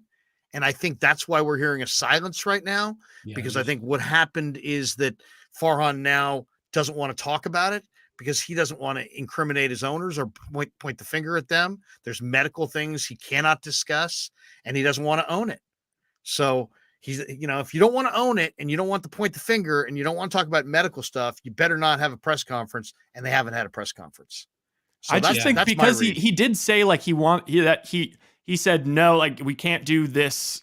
We can't do also, it's like, but I mean, how would he have like known necessarily like about this medical thing unless he just told the doctors, like, find anything you can that. Right. He pointed to an injury. The guy's been in the major leagues for 8 years. He pointed to an injury that happened before his major league career began. So even if the Giants, they just used it as a way to reopen the negotiation, trying to, attempting to get it down. But in reality, I think Farhan's even smarter than that. That is a stupid move. The move that's smarter is this is how we get out. And that's why I think they ghosted, Boris, because they really didn't want to make a deal. If you want to make a deal, you don't ghost the agent. You get on the horn and say, yeah, you know what? We've got this issue and that issue. And yes, we do want to make some changes, but we absolutely love this player and we don't want to lose him. And we would do anything to keep him and this and that. And we just need a little of this or a little of that. We want to change the deal. Boris has got power. And I'm sure when they said we want to change the deal, he said, hey, I got other deals. I don't want to change the deal. We negotiated the deal. Stand by the deal you negotiated. And they said, well, if you're going to hardline us, then we need to get out. And then he said, well, you can get back to us if you want to come up with something better, but otherwise you got to 1:00 and then we're going to go other directions. And I'm sure he had got engaged Cohen and the Mets the entire time on the phone and told Cohen, hey, you got an avenue here. You want to do one more big thing to the Mets and really compete with the Yankees, in the tabloids and compete with the Phillies and the best teams in the National League and win the World Series. This is how you do it. And they did it. Well, So, and the only reason why I'm saying that is because originally I thought, okay, 100% ownership. It was just cold feet. He needed any excuse because obviously this ankle thing's a joke. He's been playing 8 years, whatever. right. But one interesting thing about the Passan article is that they framed it in a sort of different way in that their doctors were not concerned about him playing like, the next 5 years or whatever with the ankle or, something being re-injured. What they were worried about is the length, that this is the kind of thing that will hamper his career potentially on the back end, like when we're getting up to 10, 11, 12, 13. So I think Farhan thought this was an opportunity to knock off a year or two. Yeah. Yeah. Oh, I don't doubt it. But you're playing hardball with sharks in the deep end. This isn't telling the 26th man on your roster to hole up in a hotel for a couple nights as you play roster games. This is dealing with the biggest, most powerful agent in the industry and one of the superstars of the sport. And guess what? The player in this situation has leverage as well and used it. So that was the lesson. I hope he learned it. MF says, does Russo have power over the Giants? He absolutely does, because Russo is one of the biggest opinion makers in the sport of MLB. He's got a platform on the MLB network. He is a lifelong Giants fan. He is known as a truth teller. He has credibility. And when he called that deal the worst deal in the history of the franchise, I guarantee you there were Giants owners that took notice of that and at least considered the wisdom of that comment. So I think that, and in addition, I don't think Correa sold any tickets, and the combination of, hey, this player doesn't make us more than third place now. It could look really bad on the back end. Russo thinks it's the worst deal in the history of the franchise. And by the way, we've only sold 1,500 tickets in the week that we've had this player, and we were hoping to sell tens of thousands. If we can get out, let's do it. Yeah, we can get out. We can just point to something in the medical. What can you point to? Well, he did break his fibula in 2010 or something 14, like that. yeah, we can worry about how his body will hold up on the tail end and try to sell that. Well, okay. What if we have to then get back involved? Then the fact that the Giants didn't, ghosted him the next day and didn't talk to them showed that they wanted to part. They wanted to go in a different direction. And that's because they've dipped their toe in the water on the player. In Correa, they know what neighborhood the price tag was, and they saw what kind of impact, virtually none, it would have on the ticket sales. And I think they looked at that and said, hey, why, Russo might be right. And they have no courage of their own conviction. So I think the owners who pushed Farhan to do it, pushed him to get out of it, and he just following orders. And that's why he's not going to be fired, because he's just taking his orders from above. Well, that's what and as far as rookies, these owners, Greg Johnson is a relative rookie. As far as an owner. I mean, how long has Greg Johnson been in a decision-making power spot among the Giants owners? It's not a long time. Since season of 19. That was when Bear stepped down for a while. Yeah, Larry Bear was the spokesperson. This is easily the biggest deal that's ever come across his desk. Yeah. Right? I'll say this, as far as the owners or Farhan, if it was strictly on Farhan and he, blew this deal at the 11th hour, we will find out shortly after Christmas, because Giants their next announcement would be, we've parted ways with Farhan. They're not going to do it 3 days before Christmas. I'll say this. I have efforted to contact Scott Boras and get him on this show. And we are going to continue to effort to try to get Mr. Boras on the show. I've interviewed him before. I'd love to get his perspective on this and bring that to all of you unfiltered, so you guys could actually see in his own words kind of where he's coming from, and maybe ask him a few questions about how this negotiation blew up in his opinion. So we are efforting on that in that area, and we will go live as soon as we get Boras at any point in the next week. Go ahead, Dave. Yeah. So I do think that the whole way it was just handled, that's where, we've repeated it over and over again. I don't understand how an organization can have Carlos Correa's entire family at a hotel the morning of the signing, have him set up to go on your flagship station with an interview. He's out looking at homes in Lafayette Monday afternoon. How in the world does it come to that?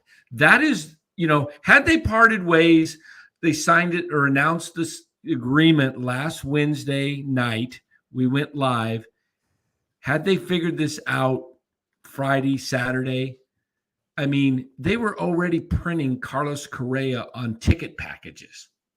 That's how, and to not I'm know sure this, people bought tickets. I'm sure there were Sure. some people that bought Yeah, tickets people after bought the tickets, signing. of I just don't course. think it was that many.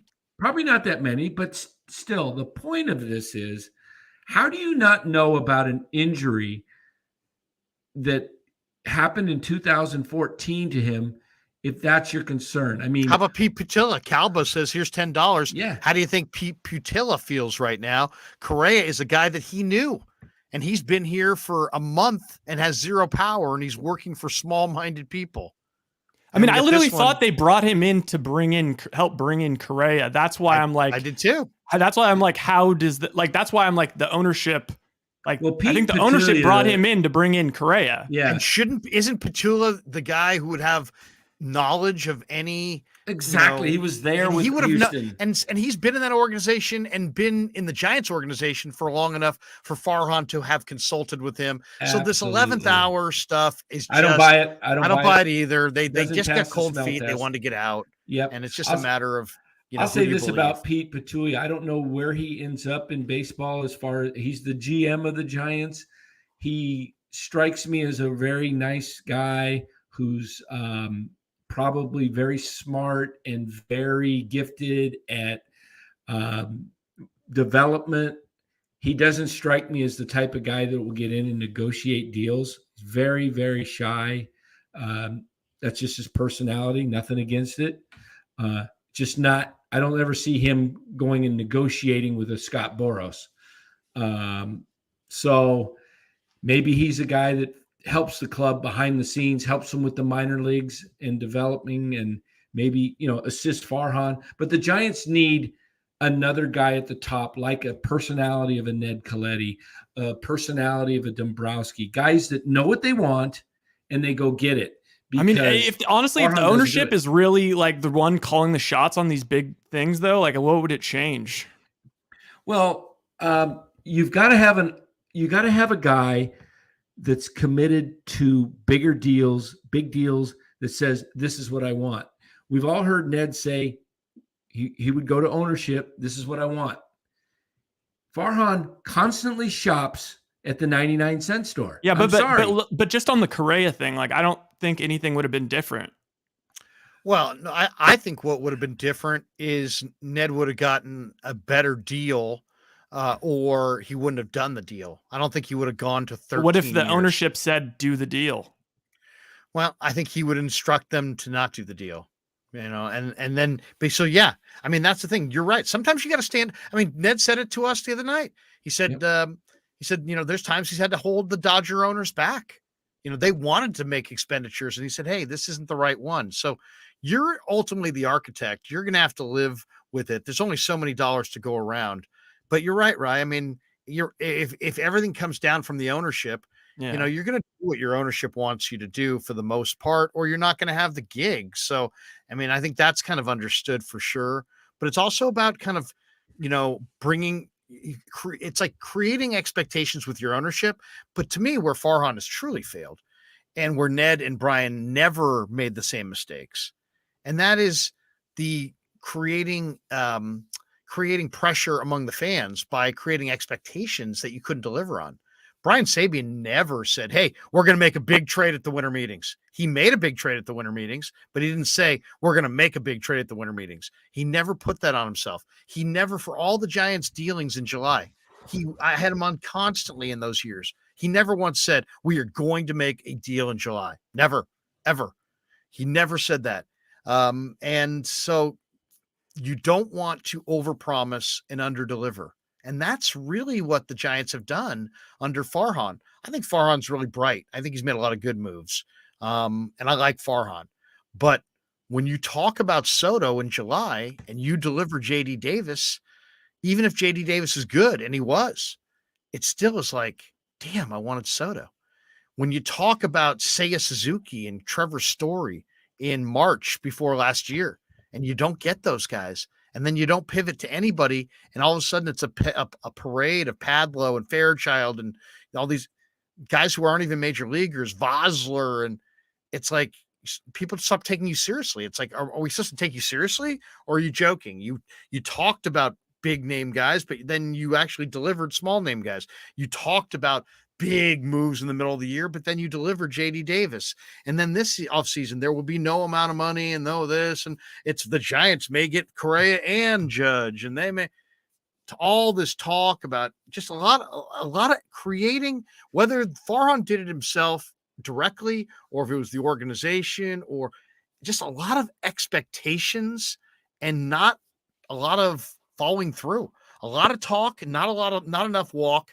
And it's at a point now where you've lost some credibility with your fan base. So, and sadly, maybe with players and maybe with agents. So this could be the most damaging offseason the Giants have had. We really don't know.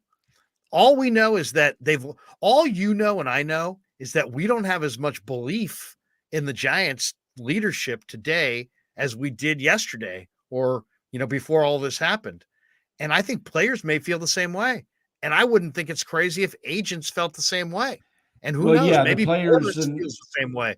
And I don't know what the impact of any of this is, but it ain't good. I mean, we know that. Yeah, and I think, like you said, good point there, Larry, with players and agents. Players are going to talk. Correa's they're going to talk to Correa, and a lot of players are going to be, it'll blow over. It might take couple years. I mean, it'll recycle, but for right now, I think big players are going to be a little bit gun shy to come to the Giants. And that's why they needed to pivot quickly and do something quickly and decisively. But they obviously were ill prepared. I mean, or there's no player out there that they have a conviction on. To be honest, the positive, I'm trying to remain somewhat positive, and the only positive take I can have is that this was almost all Farhan. And because if it was truly the ownership, the Giants are screwed. I mean, the ownership screwed themselves, because now players around the league in any sport, like, they care about ownership more than the general. They don't really care that much about the general manager. They care about the owners. I mean, you look at the Suns, you look at, Donald Sterling, all of those kind of things.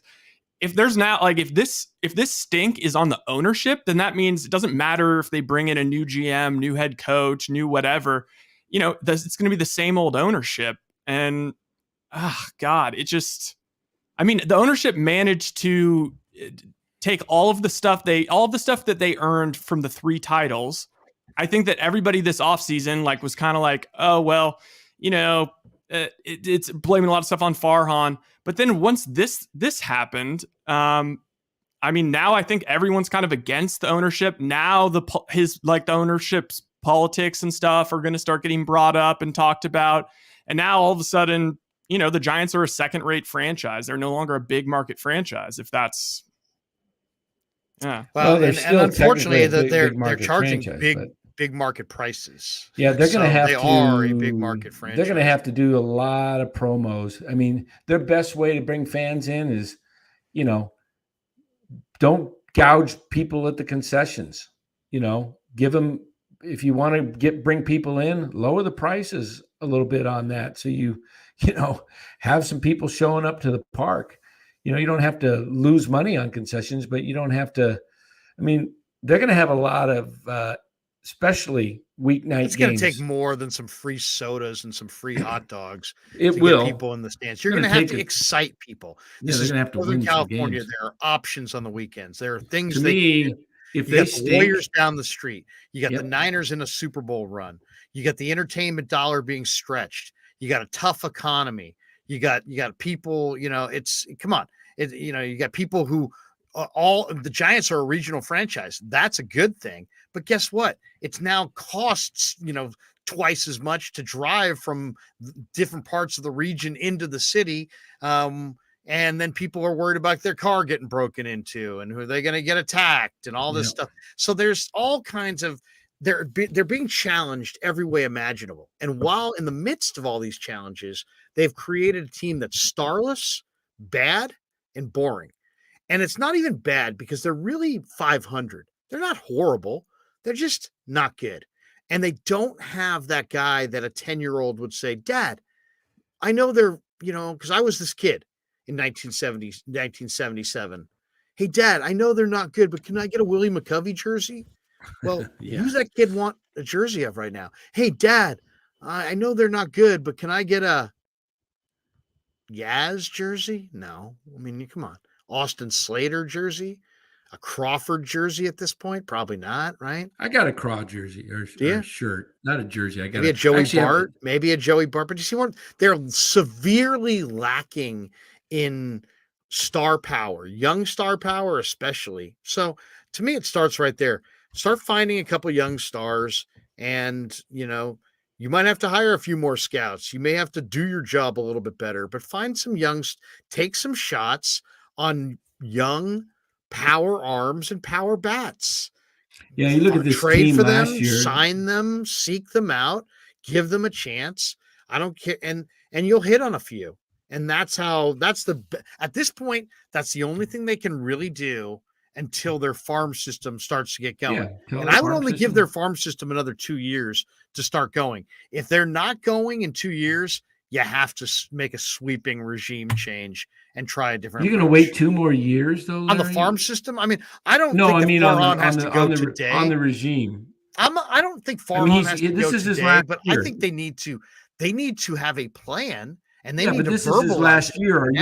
Are you gonna sign him to an extension, Farhan? Absolutely not. Until I want to see some progress. I mean, I need to see a pillar or two. If we're building a building, I need to see a pillar, and I'm not seeing any pillars. And that is at the core. That is the issue. There are no pillars. If they had 2 or 3 pillars, and maybe this year Von Brown comes up. Maybe Casey Schmidt's a pillar. Maybe they make a trade for somebody under the age of 25 who becomes a pillar. Maybe they discover some incredible player. But as it sits right now, they don't have a star player. They don't have a gate attraction. They're not particularly fast. They're not particularly powerful. They don't have any real identity. It's very expensive. It's an easy I'll pass. And that they've got to make that. They've got to make that a, you know what? I haven't been to the yard, but I'm dying to get there. Were you dying to get there last year? Every game was on TV? Clearly not, because the attendance fell dramatically. And the Giants also need, to get younger in the way they think and start engaging their fans with some dialogue and giving them a forum. Part of the reason we've had 2,000 new subscribers and Talking Giants baseball is that the Giants have nowhere for their fans to go to talk and to commiserate honestly and openly about the club. They have a lot of people that are like, rah Giants. Hey, you go get them. But when the S hits the fan and the team's playing bad, it's like you just feel like they're a bunch of shills because they've only been spinning these happy yarns and they're not actually telling you the truth. So I think the Giants need a little bit more honest dialogue with their fans and a little bit more honest dialogue about where they're at, where they want to be, and, start to speak it into existence and start to make some steps and some pillars. Otherwise, why am I investing $500 to take a family of 4 to a Saturday game? It's because crazy. It's easily that much. That's a lot. Yeah, you're asking a lot, so you better deliver a lot. And right now, I think it's going to be challenged to pivot and do something here. I think they're going to be a challenge to reach 2 million next year. So you know what? Really, let me read you this hilarious excerpt from the San Francisco Chronicle just 3 days ago. All right, listen to this. Titled, Boris says Giants owner Johnson helped seal deal with Correa. MLB agent Scott Boris said that the Giants chair, Greg Johnson, quote, helped drive negotiations in signing shortstop Carlos Correa, who will be officially introduced today, according to Susan Slusser. Boris said Johnson was very important to this process. He added, he gave clear insight as to the SF ownership design and commitment. He was really instrumental as Carlos was impacted by his statements. Boris said Johnson was on the phone with him multiple times and pushing the process, and this won the day for San Francisco. Slusser noted that the Giants beat out the Mets' free spending owner Steve Cohen, who came on strong, but Johnson and president of baseball operations Farhan Zaidi already had laid the groundwork well enough to hold off the Mets' late bid. Like, that's the Giants had to go big after failing to get Yankees right fielder Aaron Judge, with the Giants' attendance still down even after a 107 win season in 2021. The team, quote, needed to add a high-profile player, and the ownership group was willing to shell out for Judge, and then, with Judge off the board, for Correa. Where things might go next, or where things might get interesting now that Johnson appears as if he can help move the needle on deals, is next offseason, when Angels pitcher / DH Shohei Ohtani is expected to be on the market. Crazy. Well, So that's what I brought that's up their to next target. But then you got to ask yourself why, if you're Shohei Ohtani and you have the Giants offering you $500 million, and you got the Dodgers down the street offering you, I don't know, $450, and you got the Yankees offering you $450. Let's say the Giants are the high bidder. Still, why are you coming to the Giants? Look what they got. How is that any different? How are the Giants not the Angels NL? How? They're not. It would be the exact same thing. You're going to make a ton of money, and you're not going to win. So that would be the Giants have to kind of prove, I think. That was the whole idea of having build before they can get. That was the idea of having Correa. You got to be the first domino, I mean, you're not realistically, how many guys like that do you think the Giants can afford? Now you're asking him to afford two of the top salaries in all of the sport. I think they can easily afford two if the AAV is in line. I don't think Ohtani's AAV would be low. I think it's going to be closer to 50. But you could do two of those, and you can have another two or three mid-level guys in the 15 to 20 range and still build a team. Because if you bring up, my plan would be to have two stars and then have 2 to 3 other mid-level stars that are, possible all-star type players.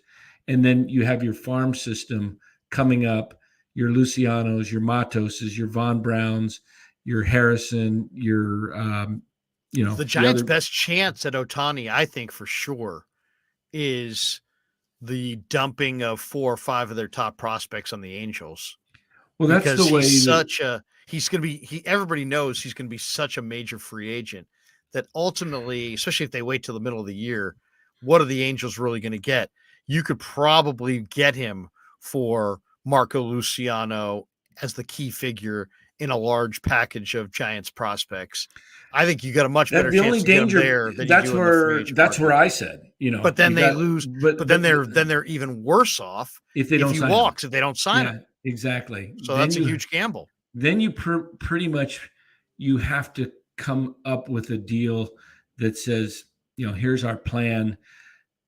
We're going to go after this, and we're going to, make you the highest paid player ever. And, maybe you offer, incentives after his playing days are over in the organization. I don't know how you do that legally. Not sure how, if you can, offer a piece of ownership to somebody for future. I don't know, but that's the problem. The only way you can get him, that's why I thought having Correa makes it easier, because it's a lot easier to go somewhere where there's another star. Look at these college kids that, that go places and they're the first guy to go to a program, and it's like, they usually don't want to go unless they've got a buddy or two coming, from the circuit that they played with. So the bottom line, they're just going to have to be better developmentally. They're going to have to develop better prospects, and it's going to take a while. Will Martinez says, here's $4.99. Boris makes these deals with ownership, not the front office, according to Jim Bowden and David Sampson. Farhan can't draft or develop. Organization is in disarray. Corey Cooper says, trade Logan Webb for a power bat. Would you do that? Would you trade Logan Webb? You're basically your one pillar. If you have any pillar at all in this team, it's Logan Webb. Are you willing to trade your one pillar? What do you guys think? Do you like the idea of you get better by trading your best player? No. It only depends on if that player is a star player himself, which be kind of hard to find at in the age and all of that. How much time of control do you have? Senior softball guy game says the Krueg show. Hey, Rye, am I being shadow banned? LOL. Senior sop? I don't think so. What are we not seeing his comments? I don't know. I thought we just saw it. How could it be shadow? Yeah, wait, senior. Elaborate. Yeah, please. Wow. Pavlovich 3 hours ago on NBC Sports. Since the Carlos Correa deal fell apart, the only public comment from the Giants has been a 2-sentence press release put out Wednesday morning, a few hours after the shortstop reached an agreement with new terms with the Mets. But the front office did attempt to provide a bit more clarity to players Thursday. Sources told NBC Sports Bay Area that President of Baseball Operations Farhan Zaidi spoke to the team on a short Zoom call in the afternoon that included players, manager Gabe Kapler, coaches, and members of the staff. Zaidi did the majority of the talking before opening it up to questions, and people on the call said he took responsibility for what happened this week and told players he believes in the group, but that many questions still were left unanswered. Of course he believes. Yeah, like who? I mean, same who's guy going to play the center field, first base? Yeah. Same guy who believed in what we had last year at the trade deadline. We like what we have. Yeah. Unfortunately, So either he's shilling for the ownership and falling on the sword, or for the owner. Yeah.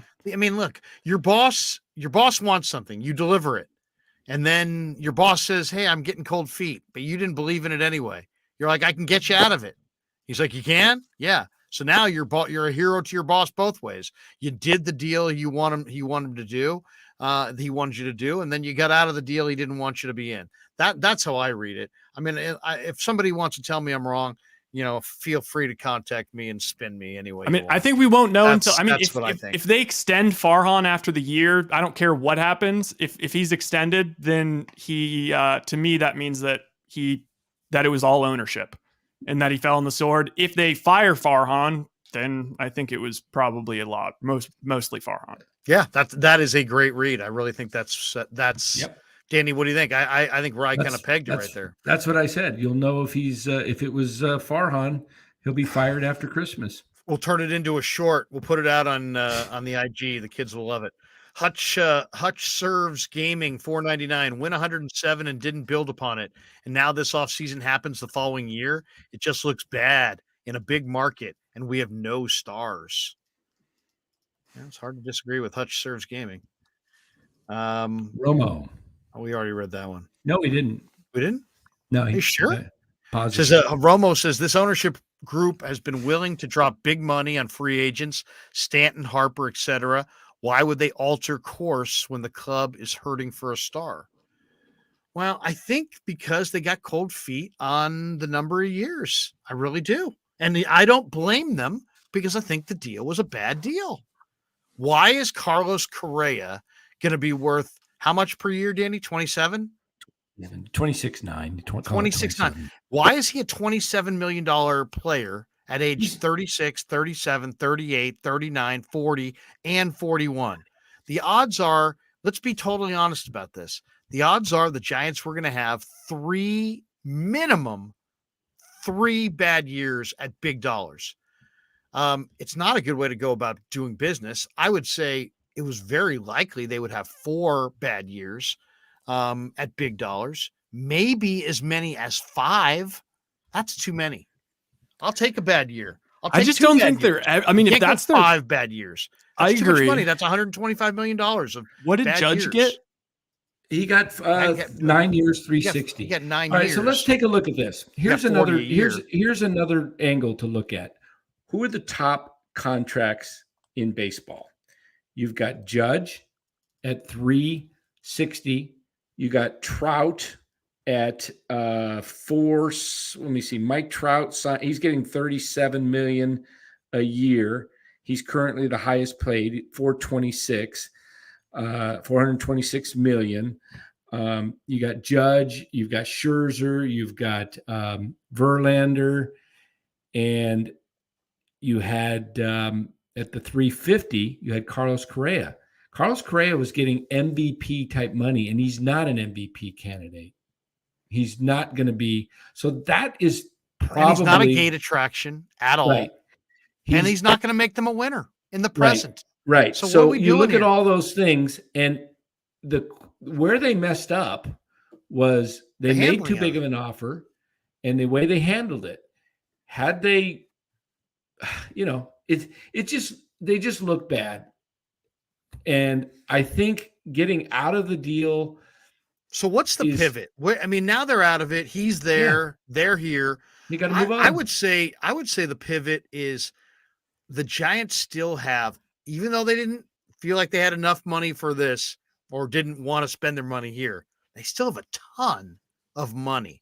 So what I think I would do is I would look around the game, see who's making big money, see if those teams want to get out from those deals, and see if you can take on some of these players for nothing, for relatively nothing. And Javi Baez would be on my list, and Madison Bumgarner would be on my list, and there'd be a few guys around the game. Christian Yelich would be on my list, and Anthony Rendon. Would the Angels give you a favorable deal on Ohtani if you were willing to take Rendon's contract?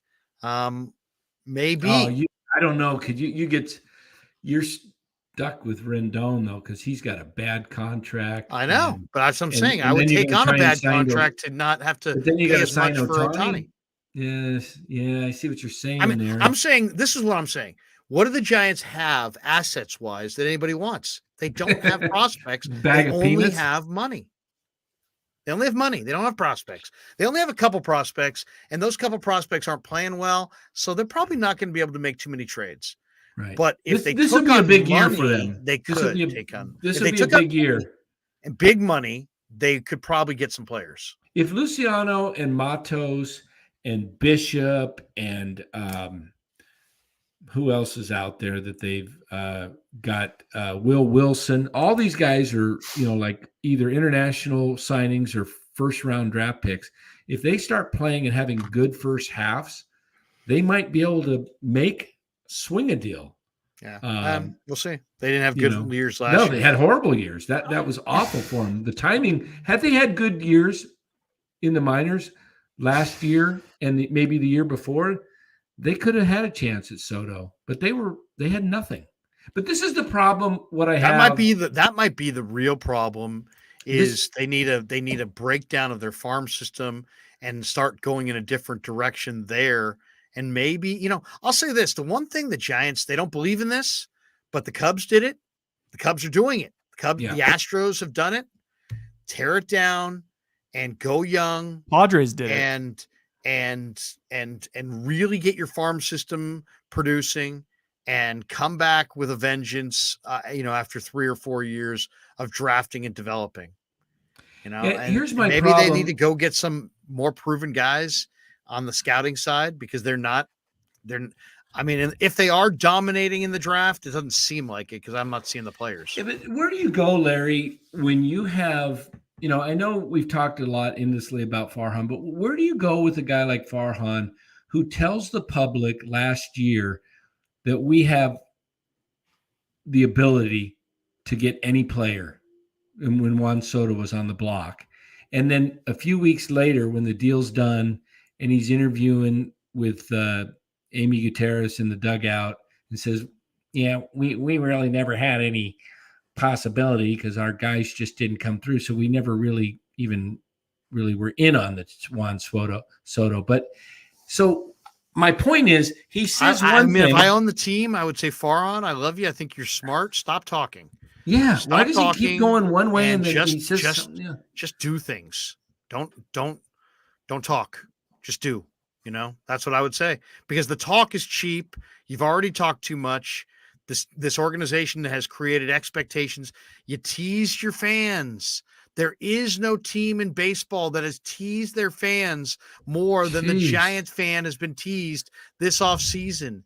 You had Aaron Judge, and then you didn't. You had Carlos Correa, and then you didn't. You have teased your fans thoroughly. It's time to satisfy your fans. So how do you do it? You know, you do it by using what you have to bring in players, and what you have is money. And that's the one thing too, is that you've put 360 on the table, 350 on the table for Carlos Correa. You're going to have to spend some money here to make your team better. I mean, you're going to have to spend some money, even if it's short term. I think Ned said something last night that in the midst of all the different comments got lost. And one of the things he said is, I would definitely sign some guys who I really like to 1-year deals. And in other words, maybe they have a good first half and you could trade them. Well, he said 1 or 2-year deals. And then I can trade them in July for prospects to accelerate the rebuild. That's what they need to do. They need to trade for guys who they think are going to have good first halves. Just focus on the first half. Don't worry about the fit. And then guys that they think that they can sell in July, target those guys from the remaining free agents, sign a handful of them, trade a handful of them, and accelerate this rebuild. And hopefully you win in the draft. But the clock is ticking because you have no foundation pieces. But how do and the farm system doesn't look ready to produce. Maybe I'm wrong. Maybe we'll find out in March. The farm system. Maybe the farm Ramos system turns around. Maybe Ramos lights it up and looks like Willie Mays. You know, maybe Casey. You went mute. I was going to say maybe Casey Schmidt becomes Matt Williams. Maybe Vaughn Brown becomes a legit center fielder. Maybe lucky in March. The problem I keep going back to is because the players are disappointed. They're talking. How do you trust the head of the organization, which is Farhan, when he signs Correa? And then, but Dan, but we can't. Let me finish my thought. Let me finish my thought. It has nothing to do. How do you trust a guy who doesn't communicate with Brandon Crawford until after he signs Correa and tells Brandon he's going to play another position, and then Correa signs with the Mets and he's going to play third base and is excited about playing third base? I mean, did he ever even talk to Correa about the possibility of playing third base? No, because Correa was the shortstop. So how do you trust a guy who is not in touch with what's going on? I mean, he didn't even try and recruit Correa as a third baseman for 1 year. He just automatically just assumes he's going to be the shortstop, too afraid maybe, if I tell him he's going to maybe play third base, maybe he'll back out and he won't want to. So you sign him as a shortstop. I just read Correa says he's excited about playing third base because he thinks it can extend his career because he won't have to be, shortstop's very hard on the body. So there you go. This is a joke. It's a joke. I'm sorry. Jaguayo 56 says, here's $2. I'm freaking depressed. Give me 3 seconds of Pasquale. You just want 3 seconds of Pasquale. We talked to Pasquale today. Oh, he is a gem. We grew up with a Sunday dinner. Yeah. We did grow up with that Sunday dinner, and we talked to him, and we're going to have him on the show. I cannot believe that. Val Ramos, $2. Guys, great show. Just mad at what happened. Yep, no question. We're mad too. Mad as hell. And we're not taking it. We're not taking it. Calbo says, here's $10. He kicked the tires on Judge. Next year, he'll kick the tires on Ohtani. Forget it. And then Soto the year after that. So many tires will be kicked that Farhan will be awarded the Lou Grosso Award. Yeah. You watch. A kicker. Yeah. You're never, that's a good one. You're never going to get Ohtani or Soto here. If Farhan is running the show. Well, Who's you know, who's a better kicker, Justin Tucker or Farhan?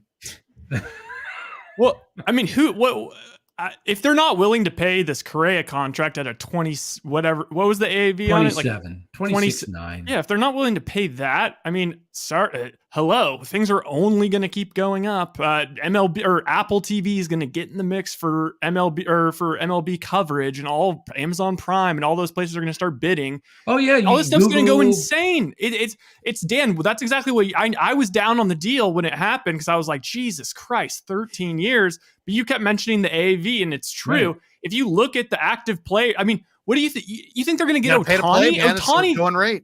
Ohtani's going to want 14 years, 550 million or something. Exactly. It's like he's going to want 12 because he's 28. He's going to want 12 and 600. 50 a year. Yeah. And so like what? And how long can he pitch before he breaks down? And then that's an awful lot for a DH who doesn't play the field.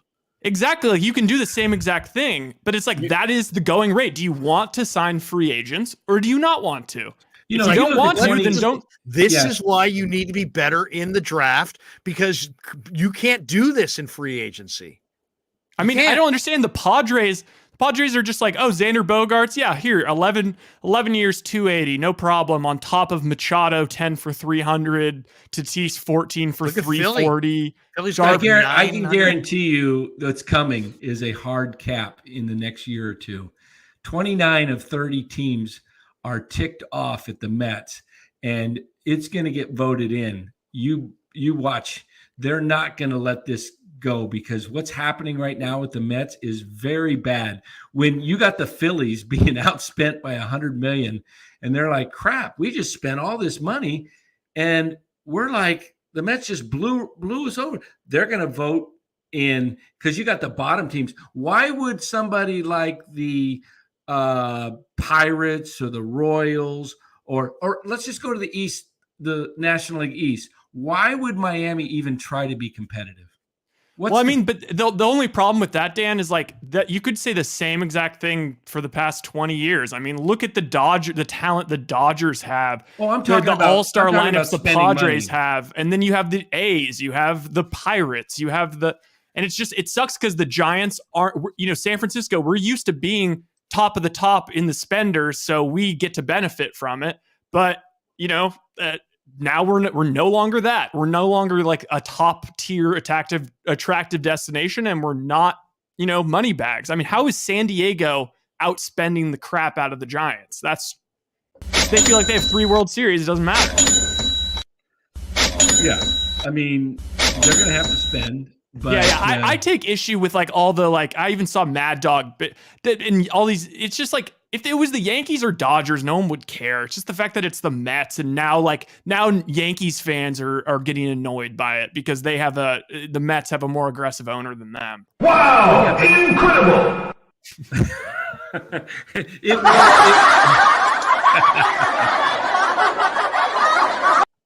That's wait. Here, let's reenact this. Welcome. Hello, you've reached Boris Corporation. Yes, this is Farhan. I'd like to talk to Scott. No, really, this is Farhan. I would like to talk to Scott. Farhan with the Giants. Could I possibly talk to Scott? This is Farhan with the Giants, and I just would like to talk to Scott. Jeez. Why are they not letting me talk to Scott? I don't get it. And maybe we should try and get Ray Romano on here. He's a reporter for the in New York, right?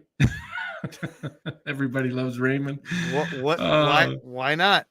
All right. Somebody in here. Wait, there was a great one in here. No, somebody also said Dodger Dan, the players need to agree to that, and they're against salary caps. No, the players will agree. Wait a second. We got a great one in here. We got a great one. How about this one? Can we talk Niners now? What do you guys think? Have we beaten the Farhan thing into the ground? Yeah, I don't see. It's like Jim Harbaugh said, we've already plowed that ground. You know what I mean? Have we pretty much said everything there is to say about the Giants right now? Yeah, I mean, if I think Google, let me see this. If I Google SF Giants, will there be anything connecting the Giants to anybody?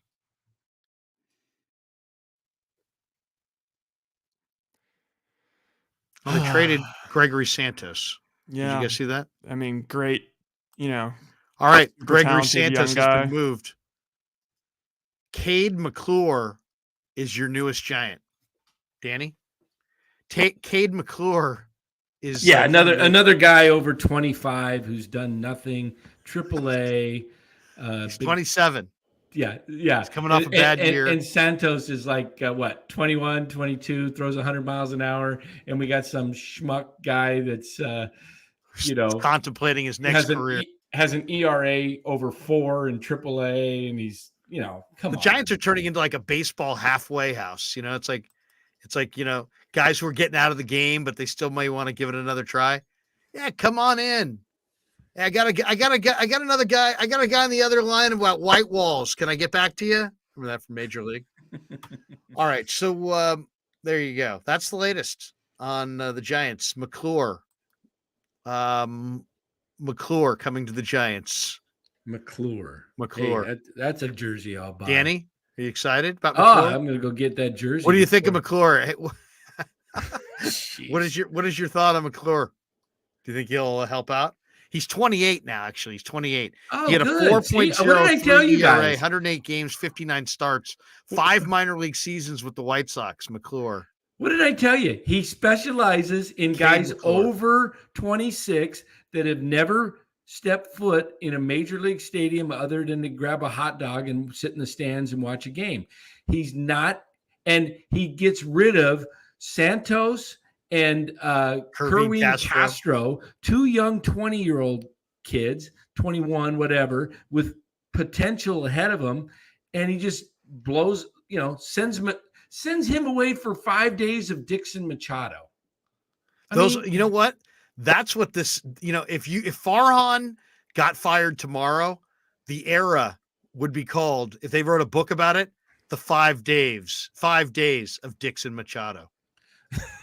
Or maybe 6 hours of Judge, 6 days of Correa. Yeah. 5 days of Machado, 6 days or of 6 Correa. minutes of Judge. And Actually, 6 that was minutes of Judge. Yeah, but that wasn't really 1999. his fault. If you can get Farhan to sign that, it'd be worth tons. Jaguar 56 is $2. How confident are we in the starting rotation in the bullpen? The Giants starting rotation? It's like 7 deep, but there's enough guys to get through the season. There's no real depth, but there's enough guys. It can break there's down. No real big time guys, I should say. It could break down real quickly because Corey Cooper, McClure was meant to distract the fans from their misery. Oh gosh! Hey guys, you know what? It's not so bad. McClure is in town. All right. Enough kicking the Giants when they're down, because they are down, and I'm not sure why it's amazing that they're down because they're like the richest team in the game. They have like unbelievable wealth that's almost unparalleled in the sport, and they cannot build a baseball team despite being like the richest guy. It's like, have you ever known anybody who was like the richest guy you knew who was down on his luck? That's the Giants. Oh yeah. How are they doing? Oh, this guy's got money for days. Yeah, he's really down on his luck. He's really struggling right now. Really struggling. Yeah, he's got deep bank account, but he's really struggling. That's the Giants. They're rich. I had this struggling. I had this one potential client. It's hard to do. I had this one potential client a few years ago. It's probably about 8 years back. He's got like $10 million I'm trying to work with, right? And the Giants and the A's, by the way, are the richest owners that are both struggling. It's an incredible story. So this guy's got like $10 million, and he lives in this him and his wife live in this small, beat up place that's worth like about $90,000, right? Right.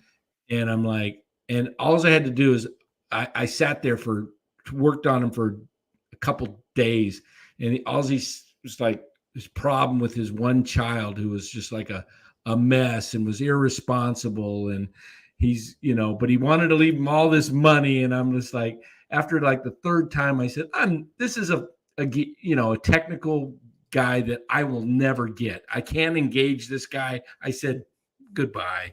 You know, You know what I just thought of? I gotta that's- watch. I that's gotta a go. I Farhan gotta go type guy. dig up Brewster's Millions. That was a good movie. Oh yeah, Yeah. Brewster's Millions, right? You ever Yes. see that? Oh yeah. Brewster's Millions. You probably did. You're too young. Corey Cooper says there's a T-shirt idea. We've got enough guys to make it through the season. On the back, go Giants. Somebody, MF said, what would Gary say about the Correa deal? I really think Gary would say, you know, you can't yank people around. You can't treat people like that. You can't treat people's families like that. You can't. I think that that would be his thing. How the Giants treated Correa's family. I think that's just my guess. Because Gary's a big family guy.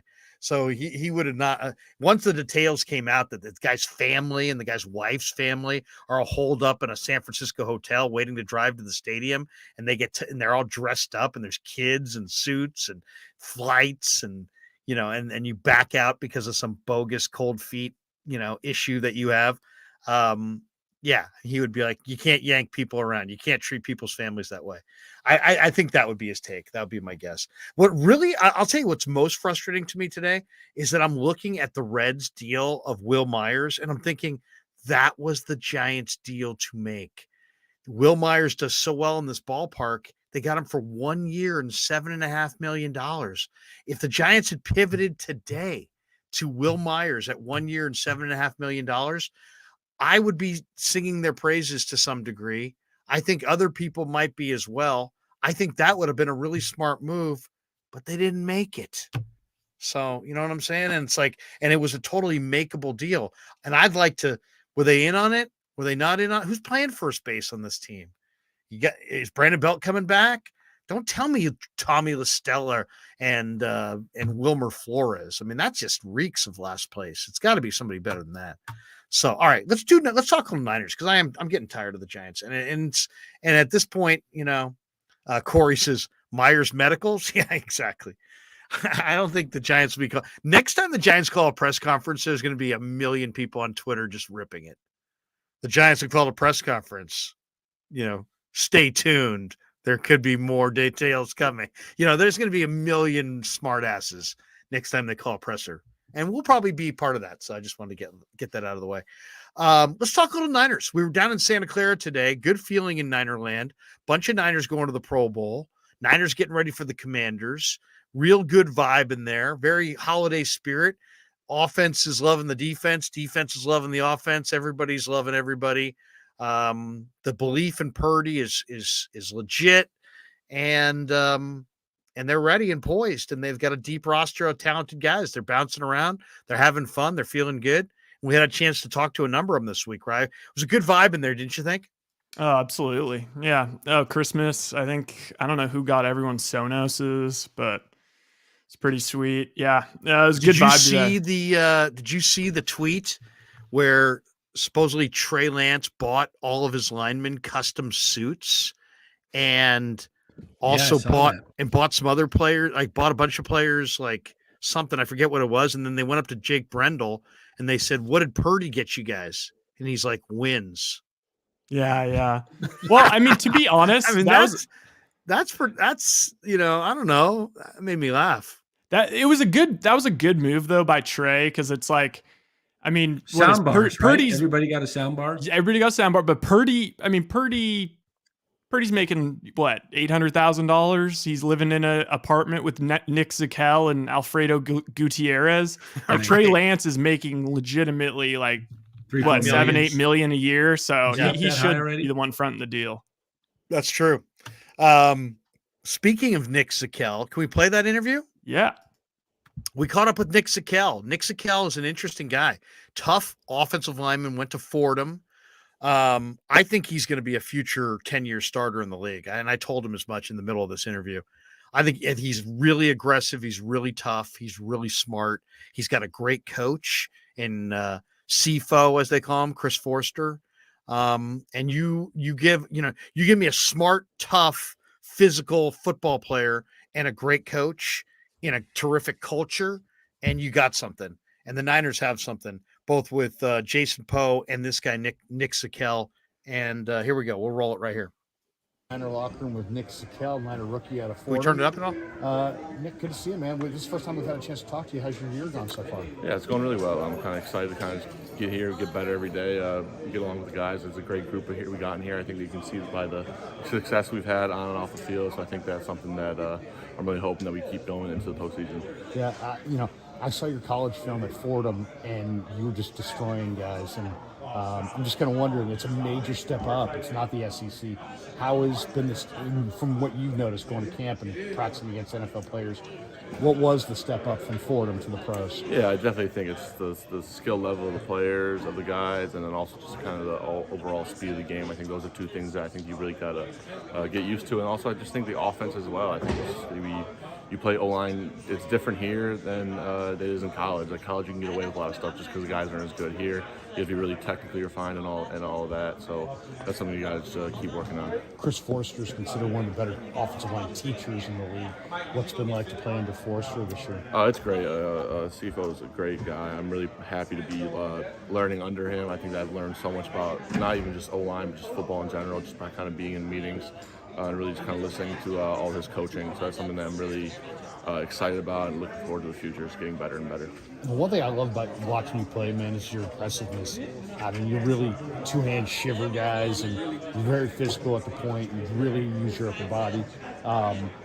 What would you say is the strength of your game in your mind coming into the league, and where do you need to improve? Yeah, I definitely think play strength is something that I used a lot in college. That led to my success. But I think also going forward, I think just, again, as I said before, like that technique refinement, that's something that you need to really be successful at this level. So I think just kind of getting better and better, just reps on reps on reps, just kind of really practicing more and more. And I think that's time as time goes on, I think that improvement will show. Tell us a little bit about yourself. Where are you from? I'm originally from Cleveland, Ohio, a suburb called Krueg Heights. Yeah, been there.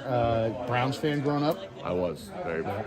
Is there a guy that you? Joe Thomas. Yeah. Joe Thomas, just because of that longevity. You know, guys would have QB jerseys, but that would last maybe a max of 2-3 years.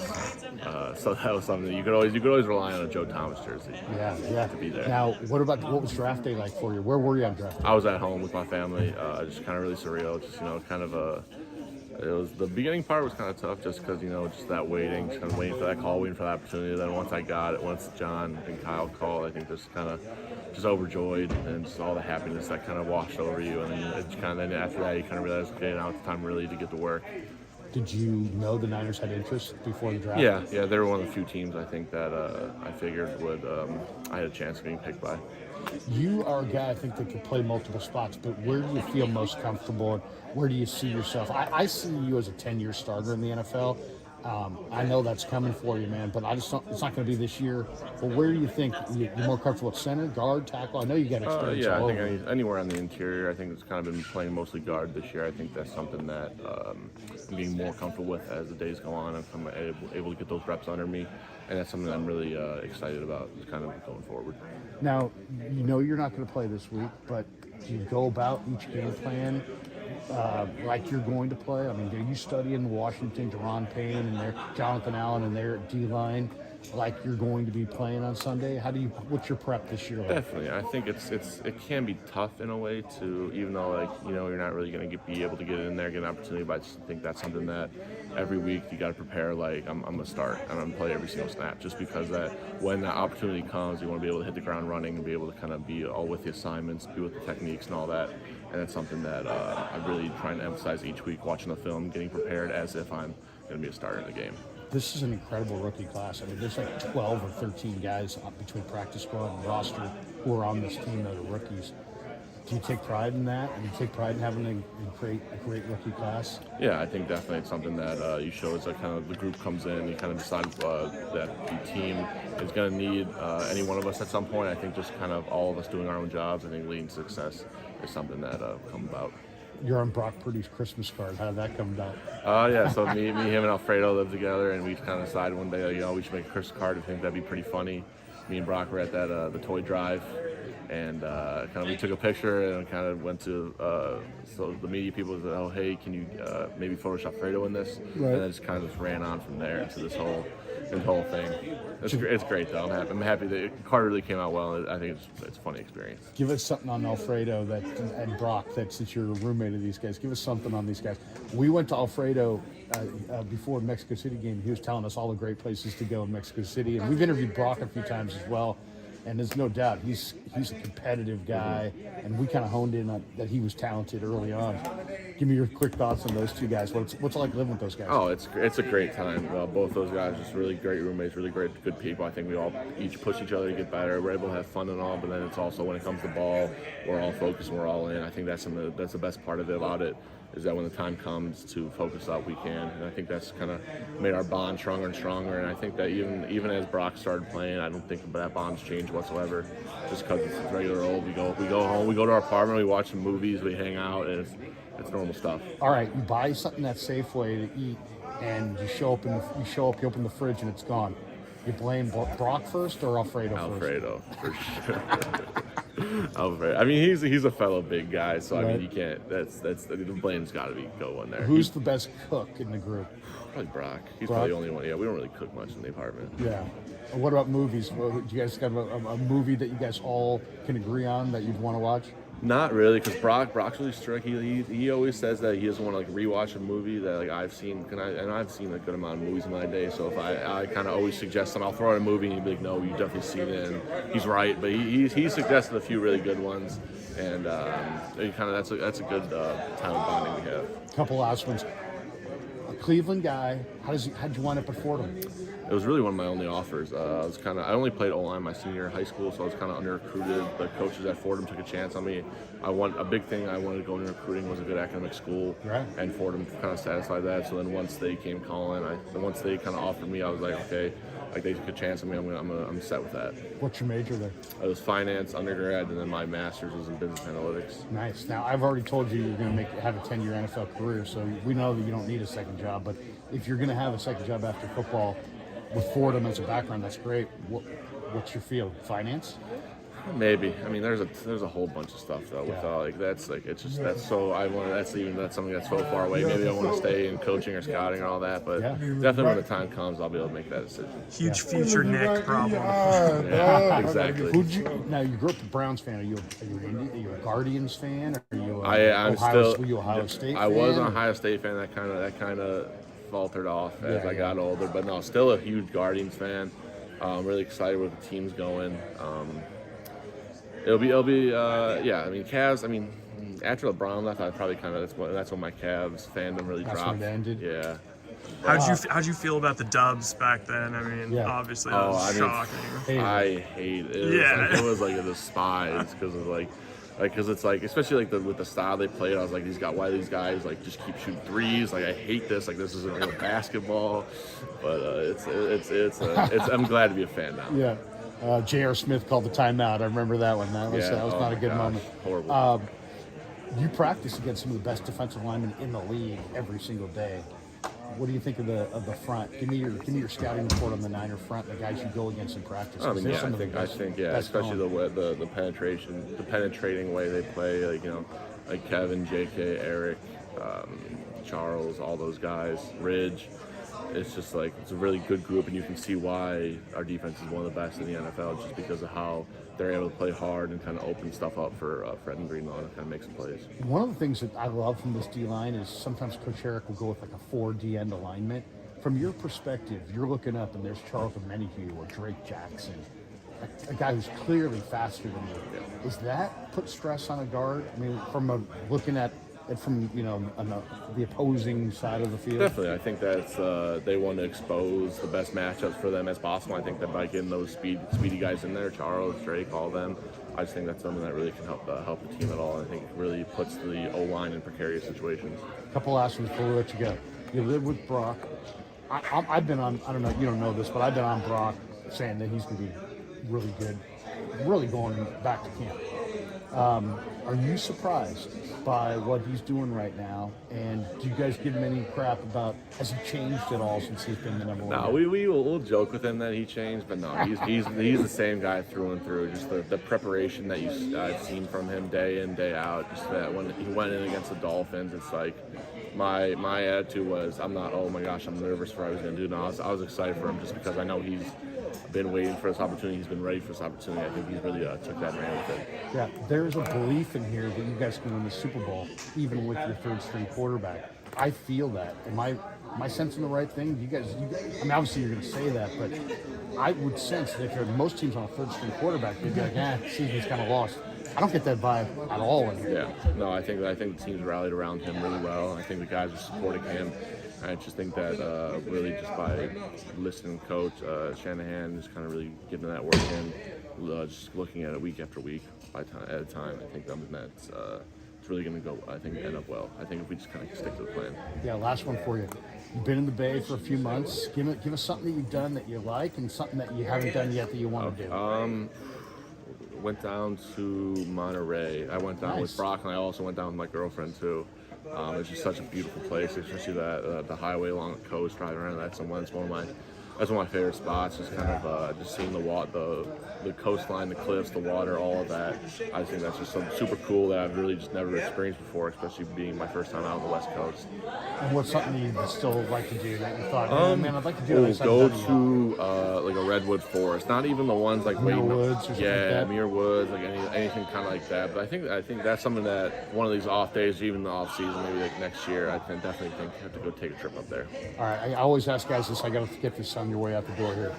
Give me the one or two people, we don't know them, but give me one or two people that have made instrumental to you getting here today. Maybe a mom or dad, maybe a coach along the way. But like if I said to you, you would not be standing here in the NFL without this person helping your football career, who would it be? I'd have to say I could choose any members of my family. My brother for kind of showing me what hard work really is, how to have a work ethic. My mom for just really supporting me. My dad for supporting me as well. My sister. All those people were really influential in my life. Any one of my coaches, high school, college. I just really think that it's kind of it really takes a village to support someone kind of making it to this level. And that's why I'm truly grateful for everything that anyone's done for me. 10-year run in the NFL. I'm predicting it, man. Thanks for the time. Appreciate it. Have a good one. There you go. Little Nick Sikel. G-Code Travels Vlog POV says, which year did the 49ers draft the best? Maybe this year.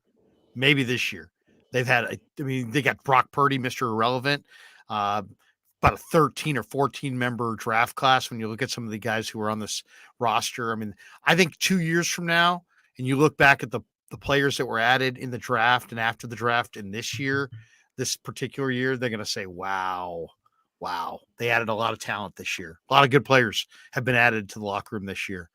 We got this one from Bomber T. Says, your interviews are always spot on. Thank you. Krueg's a pro. Thank you. Yeah, it was good. He's a good guy, man. I thought it was interesting about the Brock stuff, wasn't it? He's like, who would eat his food? He didn't say Brock. He's like, and Brock's the guy who cooks, sounds like, between the three of them. Yeah, it's funny. I like the fact that he's saying that Brock does, kick back with the boys and watch some movies and stuff, because he was kind of telling us earlier that he was very, pretty much just all playbook, and occasional time he'll call his family, read a book. Greg T says, great interviewer. Thank you for your work. Thank you. I appreciate that. Clarisard 49. Is Zakel more of a guard? Can he play tackle? He played tackle at Fordham. And this guy, I'll tell you why I like this guy. This guy he's physical. He's really physical. So, and you can see it on the field. He's really, really physical at the point. Very, very tough guy. And then you look at the film, he's a little bit more athletic than you think. He's got a bachelor's degree in finance. He's already got his master's degree in business analytics from a school like Fordham. So he's a really, really bright guy. He's tough. And right now he's got a great, situation where he doesn't have to play his rookie year. He can just learn. He's got terrific players around him to teach him. He's got a terrific established position coach, and, he's a tough kid who likes to be physical. So I think he's a starter at right guard, maybe as soon as next year. I think he's really, really talented. And you heard the intelligence. Somebody said he looks like he's 18. You think he looks that young? He looks young, but those guys are young. 22? Yeah, 22, 23.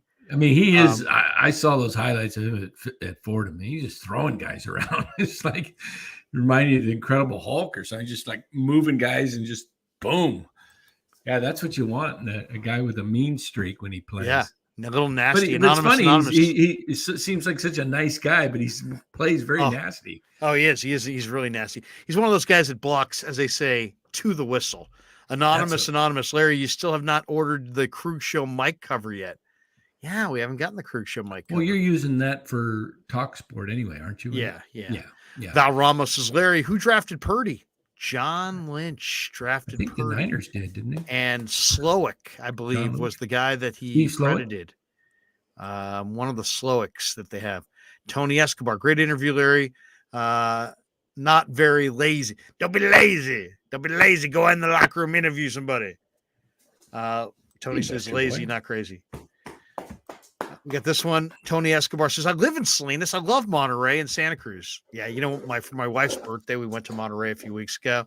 Went to the aquarium, went hiking along the coastline, went out to dinner a couple times on the, down there on the wharf and cannery area, had some seafood. Monterey is spectacular. It really is. I mean, and that's, we didn't play any golf at all, but I mean, the golf courses down there are beyond spectacular. But yeah, Monterey, that was a good call. I don't know. He said he wanted to go to Muir Woods. Have you been to Muir Woods? I mean, it's big redwood trees. It's dark. It's damp. It's big trees. I don't know. Yeah, I mean, maybe if you're like not from here, I guess. But what would you say is the greatest thing to do in the Bay Area? You gotta, you're coming to town and it's going to be, and it's good weather. Let's say it's good weather because, that always affects things, the weather. But let's say it's a sunny day in San Francisco. And you're from out of town and you can do anything you want for the day. What do you want to do? It's tough, huh? I mean, the touristy things are like, Pier 39, but what the heck's that? Go walk across the Golden Gate Bridge, maybe go bike riding in Sausalito or something. I mean, the sad thing is, get some wine tasting, maybe get on I mean, it's like, what is the best thing? What's like the number one attraction? You come to Northern California. I mean, Northern California, get a tour of Alcatraz or something. Yeah. San Francisco in general, like I would say like go to the Embarcadero, walk down, see a Giants game, then maybe go to a Giants game, go hit Alcatraz, see, Yaz and Slater. Go to North Beach. Yeah. G-Code Travels Vlog says pick McClure on the mound. Yeah, maybe get a McClure jersey. A batter made of bring back. I think there's good seats available. Bring back Papirski and have McClure pick throwing. Fangio 2012 or D'Amico's is Vic's better replacement. He's talking about best defenses, right? I think so. I would say the best Niner defense I've ever seen. I'll take the 94 defense that had Dion and Stubby and BY up front and, Lee Woodall, Ken Norton, Plummer. This one's faster. Tim McDonald, Merton Hanks, Deion Sanders, though. Deion Sanders shut down an entire side. Yeah, but their linebackers weren't fast like these linebackers. Lee Woodall was fast. It's just such a different game. It's hard to even compare. It is. I mean, it's a different game. Those guys were. One thing bigger. Though is like if you're an all-time defense, you end up getting a nickname. So like, what would the nickname for this Niners defense be? Maybe that's just has to come naturally, but yeah, I mean, I don't know. That's a good one. We'll take some votes, suggestions in the chat. Yeah, winner gets a T-shirt. Yeah, exactly. Vicky says, "Go to a baseball game and get shit on." There you go. Yeah, sounds like maybe a slogan for the season. Come out and get shat upon. Make it past tense. Yeah. It says Tim McDonald, Eric Davis. Yeah. ED wasn't bad. Yeah. I don't know. I in some ways, I kind of think the Harbaugh defenses that had Alden Smith and Justin Smith and Bowman and Willis might have been the best, but I really like the Niners secondary right now a lot with Mooney Ward, Jimmy Ward, Hafanga, They got some really good young corners, Womack. Who's really getting better is Diamador Lenore. We kind of joked around with him today a little bit. Yeah, it's a good group. It's a good group. So, who do you think? I mean, I have one guy in mind that comes when I think of who's the greatest player 49ers on the defense side. I mean, Ronnie Lott. Ronnie Lott's the guy that comes to my mind first. But who I think I was thinking Michael Carter. Michael Carter was the most dominating nose guard ever. Ronnie Lott was like a top 10. Michael Carter, though, sacked the quarter. I mean, Ronnie Lott had the better career. Ronnie Lott is in the Hall of Fame. Ronnie Lott. Love Ronnie Lott. I think Bosa has the potential if he stays healthy for 10 years. I'll say this. I have a hard time picturing better corners than Eric Wright in his prime. I mean, Eric Wright in '84 was awesome. Oh, yeah. Incredible. Number 21? Yeah. Eric Wright, I think, was one of the greatest players ever. Yeah, he was a great cover. Great pelvic injury. BY. I mean, Charles Haley. How about Charles Haley? Pretty damn good. Haley was great. I mean, but to me, nobody was better than Ronnie Lott. Yeah, I mean Ronnie, Ronnie was the best for sure. Yeah, the best safety, a great corner. He just was such a guy. force. Just total. He was a force. He was a total force. Yeah. So Ronnie for sure. But Michael Carter was the strongest nose guard maybe ever. He was Olympic shot putter, silver medalist. Bryant Young and Patrick Willis were pretty solid. I mean, Michael Carter never gave an inch. He was just so thoroughly dominant. And they ran a 3-4 defense, and he played with some undersized guys, and they still had just a ferocious front. I think Michael Carter in like 85, 86, 87, I would take that player against any nose guard in the history of the game. And then I love Ronnie. Eric Wright there for 84, 85, somewhere in there. He was spectacular. Dion in 94. Come on, Dion. Dion was amazing. Yeah, but I'm talking about a career. I mean, Haley, nobody won more than Haley. Charles Haley was great. I mean, we talked about him a little bit the other night, just his off the field problems, but Aldon Smith, had he been able to stay in the game, spectacular. 18 and a half sacks, what it was, 19. I think the guy, he was the freak before the freak, he was after the freak, right? Yeah, the freak came in 2000? Who are you talking about? The original freak. He was called oh gosh, why am I drawing a blank? He was incredible. He played in the Super Bowl 2000 with the Titans. Was it with the Titans? Oh, Javon Curse? Javon Curse. Wasn't he with the Eagles at the end? Yep. Yeah, at the end. But he was like, to me, he was amazing. But what Aldon Smith was able to do was like surpassing what Javon Curse was doing. But I'll never forget when we booked Javon Curse for Ron Barr. Oh yeah, and he turned it down. He's like, not a big enough name. I'm like, Ron, it's Super Bowl week. You better save that one off the air, man. I'm like, Ronnie, it's Super Bowl week, and he plays for the Titans. Save it. And he's in the Super Bowl, and he's on the cover of Sports Illustrated. I think he's big enough.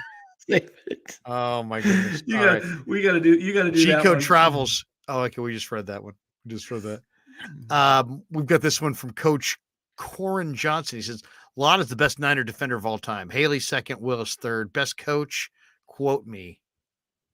Best. Oh, he's saying Bill Walsh. Coach. Bill Walsh. No, he's saying he's coach. He said best coach, quote me. Yeah, no, I get you. I Willis 3, I guess I could debate because, I mean, you're telling me Willis is better than Haley? I don't know. Haley was pretty damn good. Oh, yeah. Haley was pretty damn good. He's got Haley. Haley's got all the rings, Willis baby. 3. Willis has none. Haley's got, 5? He does have Haley 2, though. Oh, that's true. He's got Haley second. Yeah. Okay. Yeah, I guess. I mean, where are you putting Warner? Where are you putting? I'll tell you this. You know who got and I feel really bad about it. Dre Greenlaw did not make the Pro Bowl. I know. Dre Greenlaw is dominant. I love the fact that Dre Greenlaw didn't make the Pro Bowl. You know why? because Make 'em he is mad. going to take it out on NFC teams in the playoffs, and the Niners are going to ride that to the Super Bowl. Dre Greenlaw is a superstar. If you don't recognize that, that's on you. Yeah. This guy's had unbelievable games this year. 16 tackles and a pick, 14 solo tackles. He's monster. Now, I love Warner. I think Warner's special. Dre Greenlaw is ridiculously good. And he's good against the pass. He's good against the run. He's the one of the fastest linebackers in the history of pro football. He closed down space the other day or a month ago on Tyreek Hill. Remember that game in the Dolphin game in the flat where they threw it to Tyreek? He closed that space on Tyreek Hill. Yeah. I mean, when you can run with Tyreek Hill and you're a linebacker at 245 pounds, you're a bad man. Didn't he play some Dre safety Greenlaw at special, BYU? and Shanahan talked about it today. He said Dre Greenlaw, it was bad. It was really bad. That one is like inexplicable. Well, Warner's like one of the best coverage linebackers in the history of the game. Didn't he play some safety at BYU, Warner? Yeah. Oh, he played like a kind of a combo safety linebacker, like a rover. Yeah. You know, the one guy that has the potential to surpass Ronnie Lott as an all-time greatest 49er. Who's that? It's Boza, if he can stay healthy and do it for, say, 6-7 more years. Spectacular. There's no question. Because he changes the entire game. He changes the whole offense, the way the offense. He's just a total blue chipper. Yeah. Total blue chip player. I mean, he works hard. He's got a crazy motor. I mean, this is what happens when you have both the most talented guy, also is your smartest player, and your hardest working player, and your best motor. And you know what I mean? And he's physically dominant. And so when you play the hardest and you can lift the most, and I mean the guy's amazing. The guy is absolutely amazing. You're right. Yeah, if he does what he's doing right now at the level he's doing it, and he does it, say, for 6-7 more years, that's a big if. It is, because it can happen. With players, it's hard to stay healthy. It's hard in the NFL, but I mean this is his 4th year. 2020. Who would you rather have as a combo? Matthew Mears says Willis and Bowman, but we're lucky to have Warner and Greenlaw. Is Willis and Bowman better than Warner and Greenlaw? Well, I'll say this: Warner is a better coverage player than any of those guys, and Greenlaw is faster. Nobody could tackle like Willis, than those though. guys. I might. Willis was thoroughly dominant. Bowman was so special. Oh, gosh. They both were so special. I mean, the game, go even Willis Bowman, but man, it's changed. Close. Even though it's been 10 years ago, I mean, and you look at the passing of Mike Leach, which really, puts things into perspective, but just the amount the game's changed in the last 10 years, and when did Willis come in, like 2007? I mean, the guy was a Pro Bowler every year, I think, that he played. I honestly would love to see Willis nowadays. Could you imagine Willis minus 15 pounds, like working on speed? No. Like, that'd be freaky, man. Yeah. Let's do this. Let's play the spots right here. Yeah, we'll come back and maybe we'll play one more interview, Ryan, then we'll get out. All right. More straight ahead on the Krueg Show. Larry Krueger here for Telmetrics. Thanks to Casey Bateman and the good people at Telmetrics. If you're an occupational therapist, if you're an orthopedic surgeon, a chiropractor, a physical therapist of any kind, Telmetrics is designed for you to use in your practice and will greatly benefit your patients. Telmetrics uses computer vision and artificial intelligence and provides a platform for outpatient rehab therapy services, both in the clinical and the telehealth environments. So using Telmetrics can improve your patient's experience and much more. So for all your sports injury needs, or if you're a physical rehabilitation specialist of any kind, call and make sure you use telmetrics.co,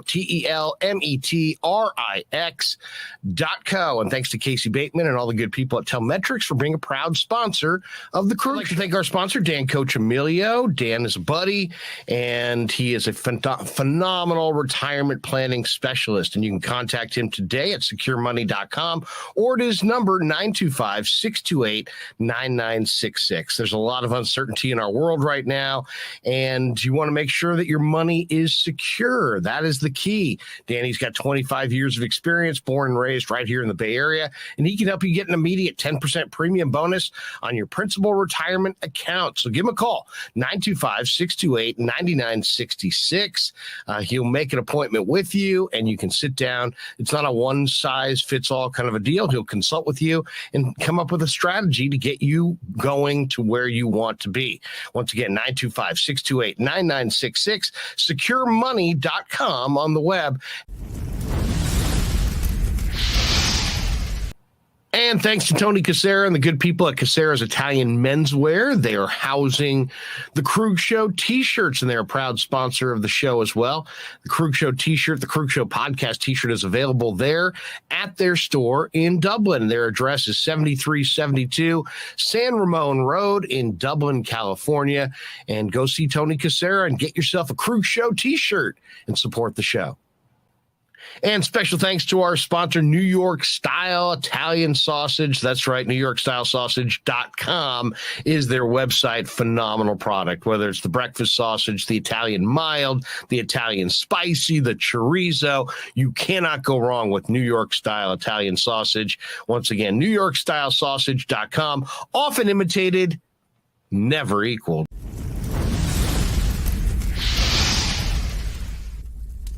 We grew up with a Sunday dinner.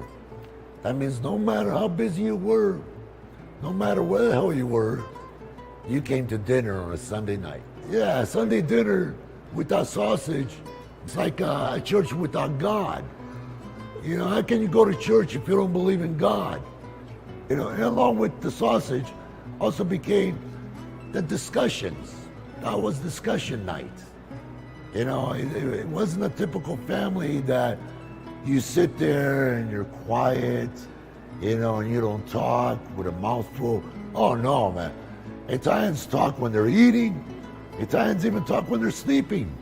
And definitely we talk with our hands. So if we can't express it through our mouth, through our lips, we express it with our hands. So, and that's what sausage is, really. It's an expression, you know, that life is good. So New York Style Sausage was started over 70 years ago. We are the largest producer of fresh Italian sausage on the West Coast. What makes our sausage in New York style is really the recipe came from back east, from New York, you know, from Connecticut. If you look at all of our labels, there's maximum 4 or 5 ingredients, which we're really proud of. There's no preservatives, no MSG, fresh in, fresh out. The pork comes in fresh, goes out fresh. There's never any freezing throughout the process. We've always used fine quality cuts. We're never gonna deter from that. It's one of the reasons why our sausage is so good. I guarantee you put our sausage up against anybody else's from a flavor standpoint, no one will beat it, hands down. Hey, do yourself a favor and do me a favor. Go buy a package of the New York style Italian sausage. Guaranteed you will love it, guaranteed.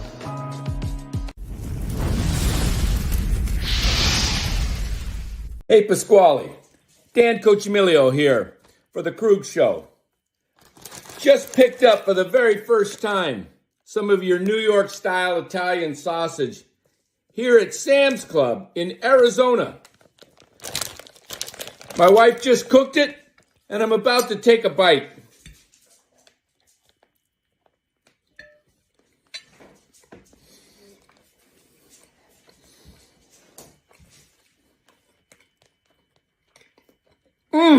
Man, this is good. Pasquale, when you winked and said you guaranteed we love it, you're right. This stuff is absolutely amazing. Best sausage I've ever tasted. Thank you, Pasquale.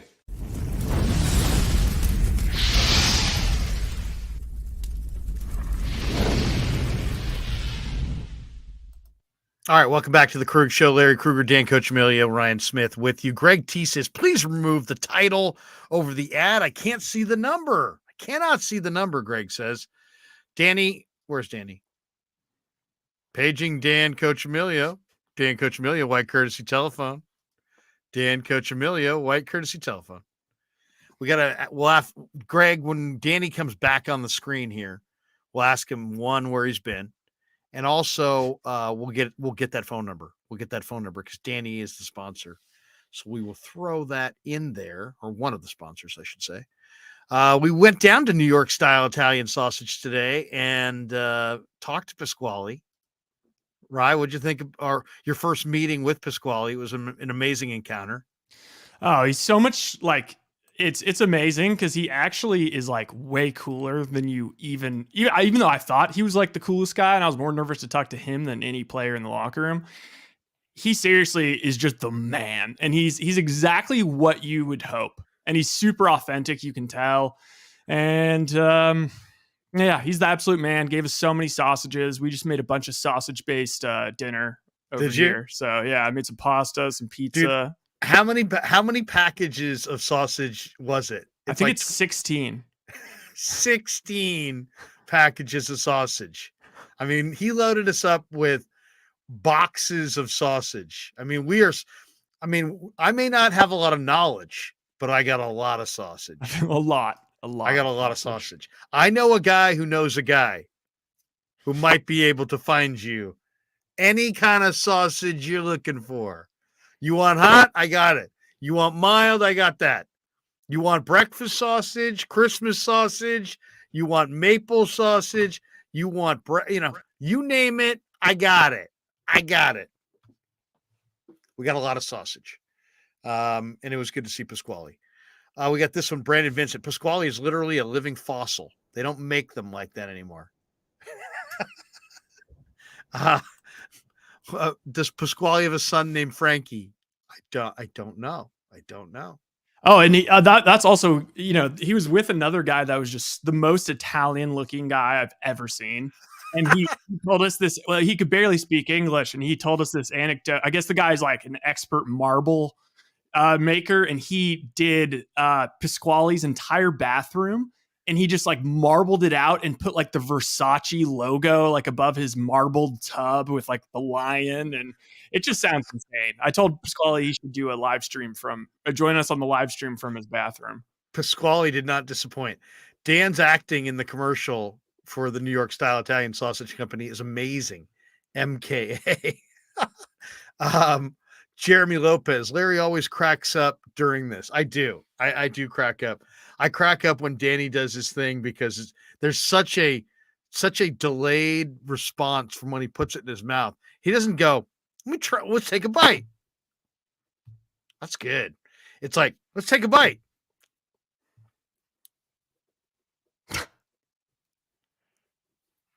Well, that was I thought he was having a heart attack. Yeah, we honestly should like put some music or something like just in that point. But yeah, Pasquale, this is good. Yeah, I mean, this is good.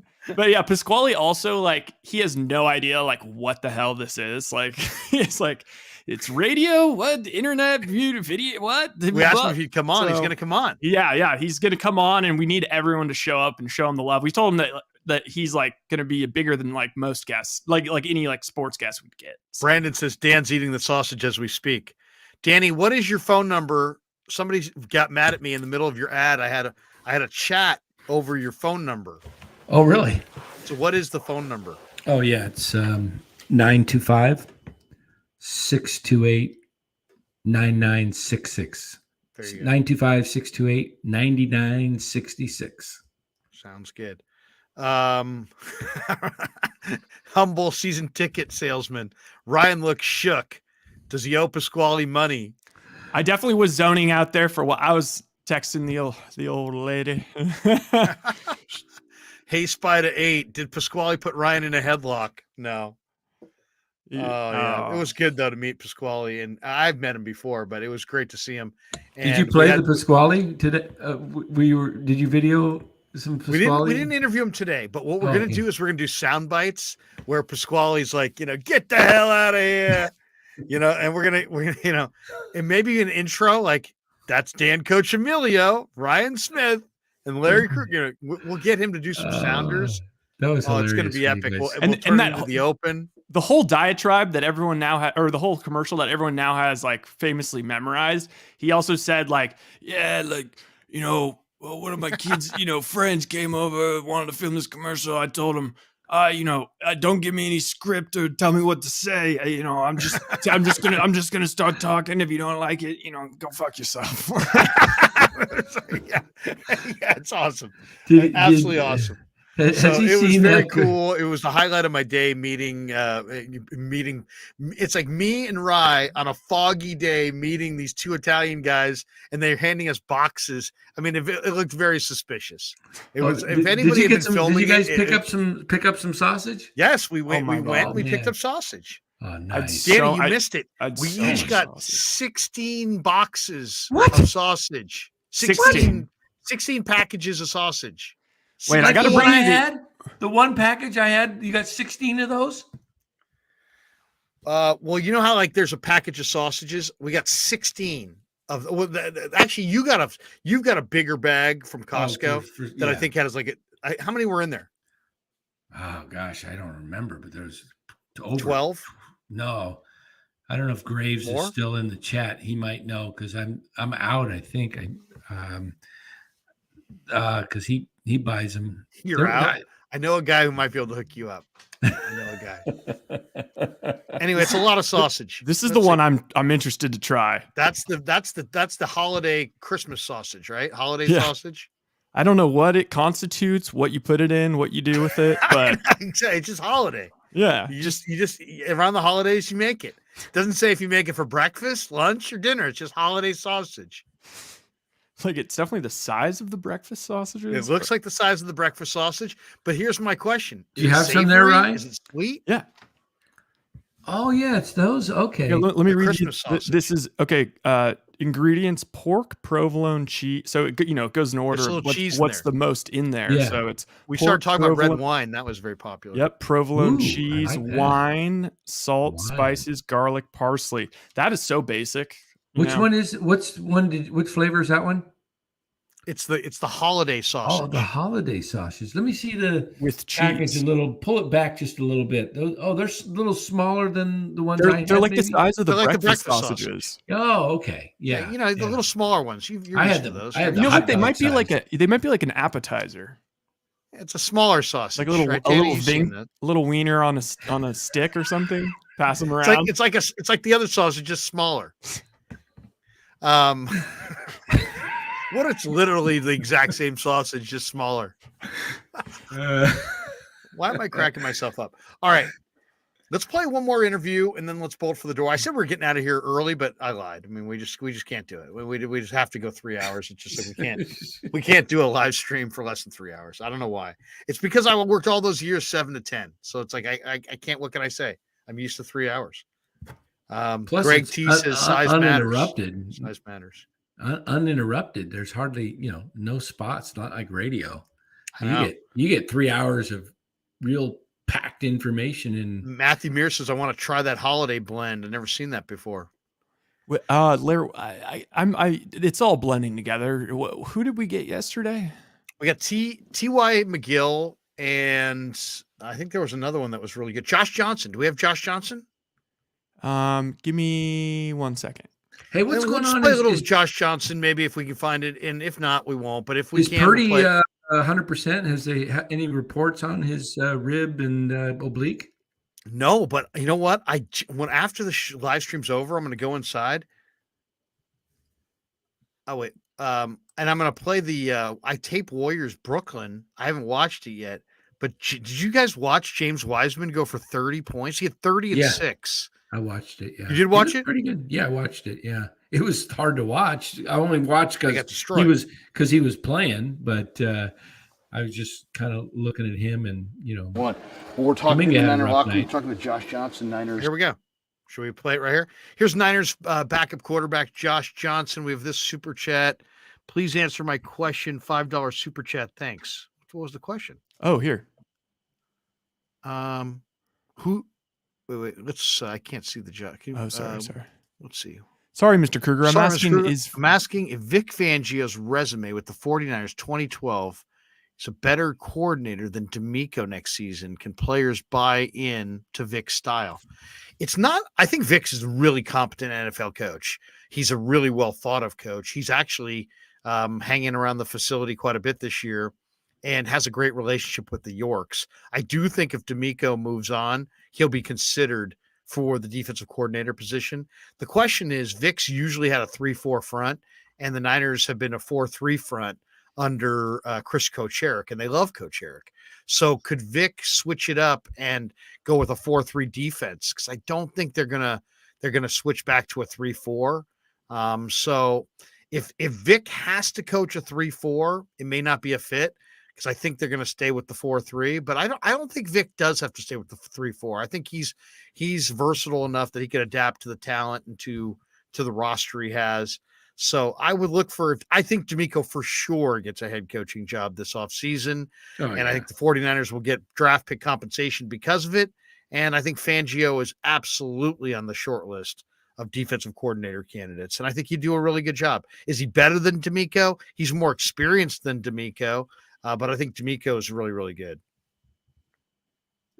Okay. Quarterback and back with the team and keeping the NFL career going. How's it going so far? You're sitting 2 on the depth chart now with the Niners behind Brock. How's it going? It's going well. We're very excited to just be a part of this team. Was excited that they called me back. Was here 2 years ago with a lot of the guys on this team. So to be back here while we're making a strong playoff push, it's exciting to be a part of this in December, playing January football, hoping and looking to be playing in February. Yeah, you've been around this league and you've watched a lot of film. Before we talk about anything else, what do you think of the Commanders? How are they looking? Oh, very, very, very, very good team. Obviously, they're playing for playoff contention as well. Hell of a defense. Pass rush, the secondary, linebackers scheme. It's going to be a great test for us. Looking forward to Saturday, see what we're going to do with it. Talk to us a little bit about Brock. I mean, he's obviously, the story of the country right now, but you're in meeting rooms with him and you've had the experience. He's the rookie. What do you think of him? I'm very impressed with Brock. Very, very mature for his age. To me, he's really humble. How he goes about his work, how he goes about his process of getting prepared, and asking the right questions, and really leaning on Greasy with his experience, and Kyle and all those guys that we have in the room, and just going out there and then being a baller, like making plays. So I've been really impressed with him. He's doing a lot in a short period of time. That a lot of, it takes some guys a longer period to do. So just excited to be here to support him and just watch him, continue to lead this team. You mentioned humble. How important is humility and being humble in a room, team sport, for the quarterback to be kind of a humble guy as opposed to kind of a me guy? For me, I think it's everything because, by the nature of the position, you tend to get all the attention. Yeah. But football is the ultimate team sport. And you need all 11, you need the other 10 guys to be on the same page and playing at a high level for you to be successful as a quarterback. And so to me, to bring that humility to the position, it allows guys to want to play for you first and foremost, and then allows you to keep your mind focused on what's most important, and that's doing your job and leading this team. A lot of Bay Area fans. Tell us a little bit about your story. I mean, we know you're an Oakland Tech guy. We know you're an East Bay guy, but tell us about growing up in the Bay. Where'd you go to school as a kid? Went to Oakland, went to Emerson, and Carter doesn't exist anymore. All my schools are on the same block. My mom works at my high school. She still works there currently. Very cool. She's never leaving. What does she do? She's softball, volleyball, cheerleader coach, and she does campus security. Mm-hmm. She's been there since the 70s. Grew up a Niner fan actually, so just to be able to play for my favorite team growing up is very unique as well. Love the Bay. It's my home. Never left. Permanent residence is here, so I know what this means to the area, what we're doing here, and so to me it just allows me to it just added more incentive to go hard for what we're going hard for on top of what our own personal goals is. So I'm just embracing it, enjoying the blessing that God has put me in this position. Who was the guy at Oakland Tech that was so instrumental in helping you go to college, not academically, but football-wise? Who was the football coach or football mentor? Dustin Edwards, RIP to Coach D. He passed away. He's like a father figure to all of us. Really, installed a lot of character in me as a man, and really showed me, how to handle honestly what I've gone through. It's funny, everything that he would say to me, and put me through, I ended up needing that in life and needing that on this journey that I've been on. So, I'm forever grateful for him. And I know he's watching down over us for sure. Yeah, one of the most beautiful campuses in America, I think, is University of San Diego. That's where you went. You played for Harbaugh at the Toreros. What was it like playing for Harbaugh? What were those years like? Fun looking back at it? Oh, it was amazing. It was life-changing. For Jim to come to Oakland and recruit me, take me down there, and really just taught me how to play the position, really how to see the field, how to understand defenses, offenses. It was everything, and I just soaked it all up. And to this day, we have a relationship, and that's never going to change. So I'm excited for him out of Michigan. They're doing real well. It's not surprising to me. Right. He's done that everywhere he's gone. But just being able to play for him and that staff, Coach Shaw, Johnny Morton, all these coaches, Tanner Instring is now in the NFL. All these coaches that I play for at San Diego now are either high-level collegiate coaches or NFL coaches. So it's just a testament to what those guys did and then our team. And now we have one of the top 1AA programs in the country. You had put up prolific numbers there and obviously had an incredible career. And then now you've carved out a lengthy career in the NFL. What do you know about the position now that you didn't know coming out of University of San Diego? Everything. Yeah. It's an education, isn't it? It's very, very educational. The quarterback position is a very detailed one. And there are a lot of things that I didn't have to learn at a younger age that I understand now from playing in so many different systems, being coached so many different ways. I have a library full of knowledge on quarterbacking now, and I think it's helping me in my experiences, what I'm going through. And so but the biggest thing I would say is just the fundamentals of the position. I was taught a totally different way that I'll learn how to play quarterback now in year 14. So just the fundamental position really sticks out the most to me, but the knowledge of the game, playing the position, situations, knowing how to manage the game properly, all those things, I continue to learn something new every year. So it's exciting for me just continue to be able to grow even at 36 years old. Yeah. When the phone call came, did it surprise you? Did you think it was coming? What was the emotions? It was pretty. We was actually on a plane coming back from Baltimore. We had played the Ravens, so it had broke on Twitter, and a couple of my teammates had told me on the plane, "Are you leaving?" So it was very exciting, and it was also let's go. Because I was just working and waiting. I knew something would come up, if not in Denver, but somewhere. And it's just a blessing to be here, be a part of this team, and being a part of this run that we making. Yeah, 3 games left in the regular season. How are you guys kind of looking at it with the playoffs already clinched? Does it change nothing? Do you have a different mindset about these final 3 games? How is the kind of team approaching the last 3 games of the regular season? Well, being around this team in 2020 and now here, the mindset is always to go out and dominate and play well. That doesn't change. And for me, I haven't noticed any difference from when I got here, when we was getting ready to play Tampa, to playing for the division in Seattle, to getting ready for the Commanders right now. This team just has a different love for the game, and the ways it goes about being prepared for the game. I fit right into that mode. So, I'm not looking at it no different. This is a big game for us, and I feel that same energy around everybody in the locker room. How important is it on game day to have swagger? Because this team has it. This team has a lot of swagger. And I kind of look at it as like athletic confidence. But there's just a lot of guys, there's a lot of people that know on this team that there's a lot of good players here. For sure. So does that give you guys swagger? It seems like this team's got a lot of swagger. Yeah, no. I think swag comes with your confidence, which comes with preparation. I think it's a fine line between ego and confidence, and I think there's more confidence in here because guys put the work in. Not only just on their bodies and taking care of their bodies, but how they go out preparing and know the opponent. Just the conversations around the locker room that you're hearing, it's all ball. And I think that translates to the field. So a lot of guys are free and playing carefree, but playing locked in because they know they put the time in, they know they take care of themselves. And to me, that's where it's going to translate on Sunday. That's our reward. So I think that's just a product of how this culture is set up here. Last one for you. What would it mean to you as a Bay Area guy to win the Super Bowl with this team? How cool would that be? Speechless. It'd be speechless. I'm trying my hardest not to think about it because I understand that the steps that you have to take. But, just being a kid from this area, growing up loving the Niners, that'd be a dream come true. So just trying to make sure I do my part to help us, be able to take care of the next step, which is the Commanders. Well, I mentioned this last one. I got one more for you. You're in that room with Trey. Trey obviously had a rough injury, but he's a student in the game. He's a prospect. He's trying to get better. What do you think of him? You've seen a lot of quarterbacks in this league, young ones, old ones, guys who were raw, guys who were developed. What do you think of him as a prospect? What do you think of him as a guy?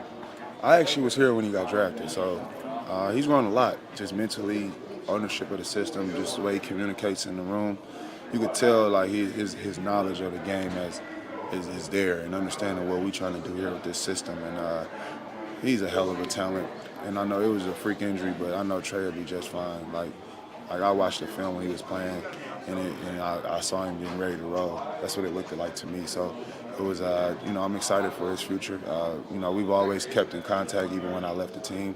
And so just to be here and share the room with him and Brock, it's been really fun for me. Hey man, good to see you. I love your story, and I love that you're attacking this thing and keeping your career going. Good luck to you guys the rest of the way. Good luck to you personally with your career. Thanks, man. Congratulations on what you've accomplished thus far. Appreciate it. Good guy, man. Really good guy. Josh Johnson, Niners fourth quarterback this year. Now the second string quarterback behind Brock Purdy. If Purdy goes down at any point, you're going to see Josh Johnson, and he's 36. And what a story. Oakland Tech, and played for Harbaugh with the Toreros, has hit a bunch of different spots around the league. He's 36. He's made a career for himself. And man, he could be sitting here as the 49er, as the backup quarterback in a Super Bowl run year. And it's gonna be fun to watch, see if they can get it done. Good guy. Danny's muted.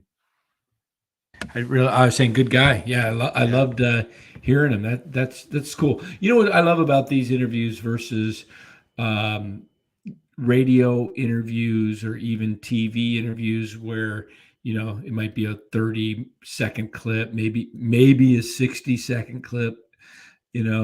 Is you really get to know people when you sit down and I say get to know them, but you get to know more of them in 3 to 5 minute interviews versus these little sound clips bites that are sound bites. And that's all, radio and TV, they have time limits. So, I know you can't interview the guy for an hour in there, but it is great to interview what you heard from him. And then Brock Purdy's first interview, I remember you guys did for the season. And that was quite a long one. I think it was over 10 minutes, maybe, that interview, but that was really cool. Something tells me we wouldn't get 10 with Brock this week if we tried. I don't think so. You might not even get, think so. May not even get 30 Niner seconds. PR, we'd like about 10, 12 minutes with Brock. What do you think? Hell to the no. Okay, let's one final thought as we bolt for the door. We were going to play Frank's song on the way out. James Wiseman, I'm going to go watch this. He had 30 and 6 rebounds. A lot of dunks. 28 minutes, 12 of 14. Dunks, one 3-pointer. When I go watch that, what am I going to say to myself? Is that did he look like he could be a dominant force? Was it I know it was kind of garbage time, not garbage time, but I know the game there was a blowout game. Yeah. And I'm a little disappointed in that rebounding total, to be honest, but still easily his best statistical game as a pro, right? I think his biggest problem when I watch him is his positioning on the boards. He'll box out, but he boxes out he's underneath the hoop more than he is pushing the guy, out of the key almost and blocking him out so that he, when the ball comes down, a lot of times the offense is getting the rebound because he's too far underneath and the ball comes out. He's got to use, his strength and just, push those guys out of there. Use his body. And I think he's going to get to the point where he starts getting more physical, because I think he'll figure out if he's going to last and make it in this league, he's going to have to be a little more aggressive than his personality. I think he's a little bit on the, I don't want to say soft side, but he seems like his personality is a little low key. And I think he's going to have to, like Andrew Wiggins was kind of like that for a lot. And then when he gets aggressive, Wiggins gets much tougher and he plays with a whole different level. But when he gets passive, he gets beat. I gotta go watch it. So good stuff. Thanks to everybody in the chat. Good stuff. We are 3 hours and 14 minutes into our live stream. Still 200 people in the room. We had over 400 in the room at one point. Good live stream, good conversation. Hope you enjoyed some of those 49er interviews. Thank you to Rye. Thank you to Josh Johnson. Thank you to Nick Sakel. Thank you to Danny. Thank you to all of you guys in the chat. Thanks to our sponsors. As far as when are we going to go again? Well, today is the 22nd. We probably will not go for a couple days. So we probably will not. We will be at the game on Christmas Eve. But, for the good of my marriage, I will not be doing a live stream on Christmas Eve afterwards. Just because I like my wife. I figured, you know what? If I did the live stream, I'd be assassinated in the middle of the live stream. A bullet would come right through, and you guys would all have to watch that. I don't want you to see that kind of violence. Yeah. So there will be no live stream on Christmas Eve. Could you imagine? Kids, it's okay. I'll be in here. I'll be. Seriously, it would not be. So even though there's a Niner game, maybe, I don't know if Ryan and I are driving down, maybe we could do something in the car on the way back, something like that. Maybe we could maybe Christmas morning at 8:00 in the morning when every the kids are getting up. Will be Christmas morning. There'll be a live stream coming down the stairs. Is there a game Monday night this week? Look, I'm having some eggnog. I think know about that. Let me look and see if there's a Monday night football game. But we'll do a live stream in the next few days at some point. Maybe we're not going to do one tomorrow. We're not going to do one on Christmas Eve, and we're not going to do one on Christmas.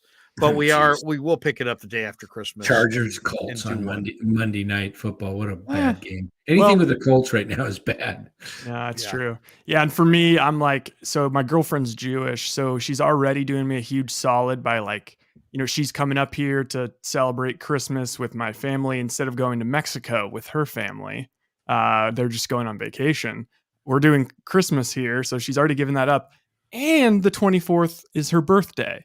So I'm already going to the Niners game for most of her birthday and forcing her to hang out with my family instead of being in Mexico. So simply can't do it. Yeah. Mike Vaz says, happy holidays, guys. Thanks for another great show.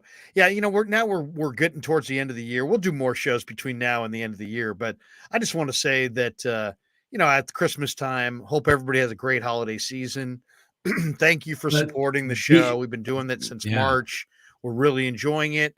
We've had a lot of growth. Believe it or not, this month has been the biggest month that we've had as far as total viewership and total hits, total views of all the months we've been doing it. And I expect next month to be bigger than this month. Oh, yeah. We're building towards a crescendo. Hopefully the Niners go on a Super Bowl run. So thank you to everybody who's been a part of this. The t-shirts will be coming in. I'll make a call first thing in the morning to my guy down at Casera's about the t-shirts. He told me they were in, and I might have to go pick them up, but I should have them and ready to send out the next day or two. And that means everybody who wants one, just send me your address, and I'll tell you, it's going to be basically $25 plus shipping, and we'll just figure out what that is. And get those out to you right away. So we do appreciate all the support and everybody who's supported the show. Really love doing it. Love doing the live stream. By the way, Rye noticed one little stat today. Or maybe my son noticed it. I forget if Rye or my son. Oh, yeah. 70% of the people in our live streams are not subscribers to the channel. I was just going to mention 70%. So like and subscribe, but the real key is subscribe. Subscribe. It's free. Yeah, and all it does is it will alert you every time we're having a show. So definitely, if you're in the chat right now and you have watched a lot of the shows, just hit like. It helps the algorithm bring more people and more attention to our channel, and hit subscribe. If you guys hit subscribe, because if you hit subscribe, you would have known, you would have been alerted when the Giants did sign, or not sign, but agreed to terms with Correa. We were on Wednesday. See, if you subscribe to our channel, we'll tease you like the Giants tease you. Yeah. And so just think of this. If you guys are hitting subscribe and Carlos Correa happens to fail his physical from the Mets and the Giants, he comes back to the Giants, you'll get notified. It would be the greatest Christmas present to just get a bunch of Let's get it. subscribers. Says that stat cannot be real. That's what my son said. He said 70% of the people who watch the live streams are not subscribed. That would subscribe. add like hundreds Subscribe. right away. It will help everybody out. That would we do appreciate. That would add maybe 500 new. Oh, Dan, it was subscribers or more. 70% of the hours watched were by people. So not even just viewed, hours watched. So like people hanging in on these live streams haven't subbed. And it just honestly, it just really helps us out and it motivates us to like keep going and, yes. Yeah. MXA just said subbed and noticed. What did he say? Oh, he said y'all deserve to be subbed and noticed. Oh, thank you. Oh, subbed and noticed. All right. Yeah. So if you haven't subscribed, please subscribe. Have a great holiday season. We'll see you in a couple days. Hey, yeah. Happy holidays to everybody. And have a absolutely. Merry Thank you to everybody. to those And who then celebrate also Christmas. Ringo, and Buster and Faith. We're going to give you a little Ringo, Buster, and Faith show. Oh, yeah, I got some Ringo treats. I mean, Buster treats right here. Let's feed Buster. Let's see Buster put on a show during Frank Red's music. Frank Red's, our buddy. And here's the song.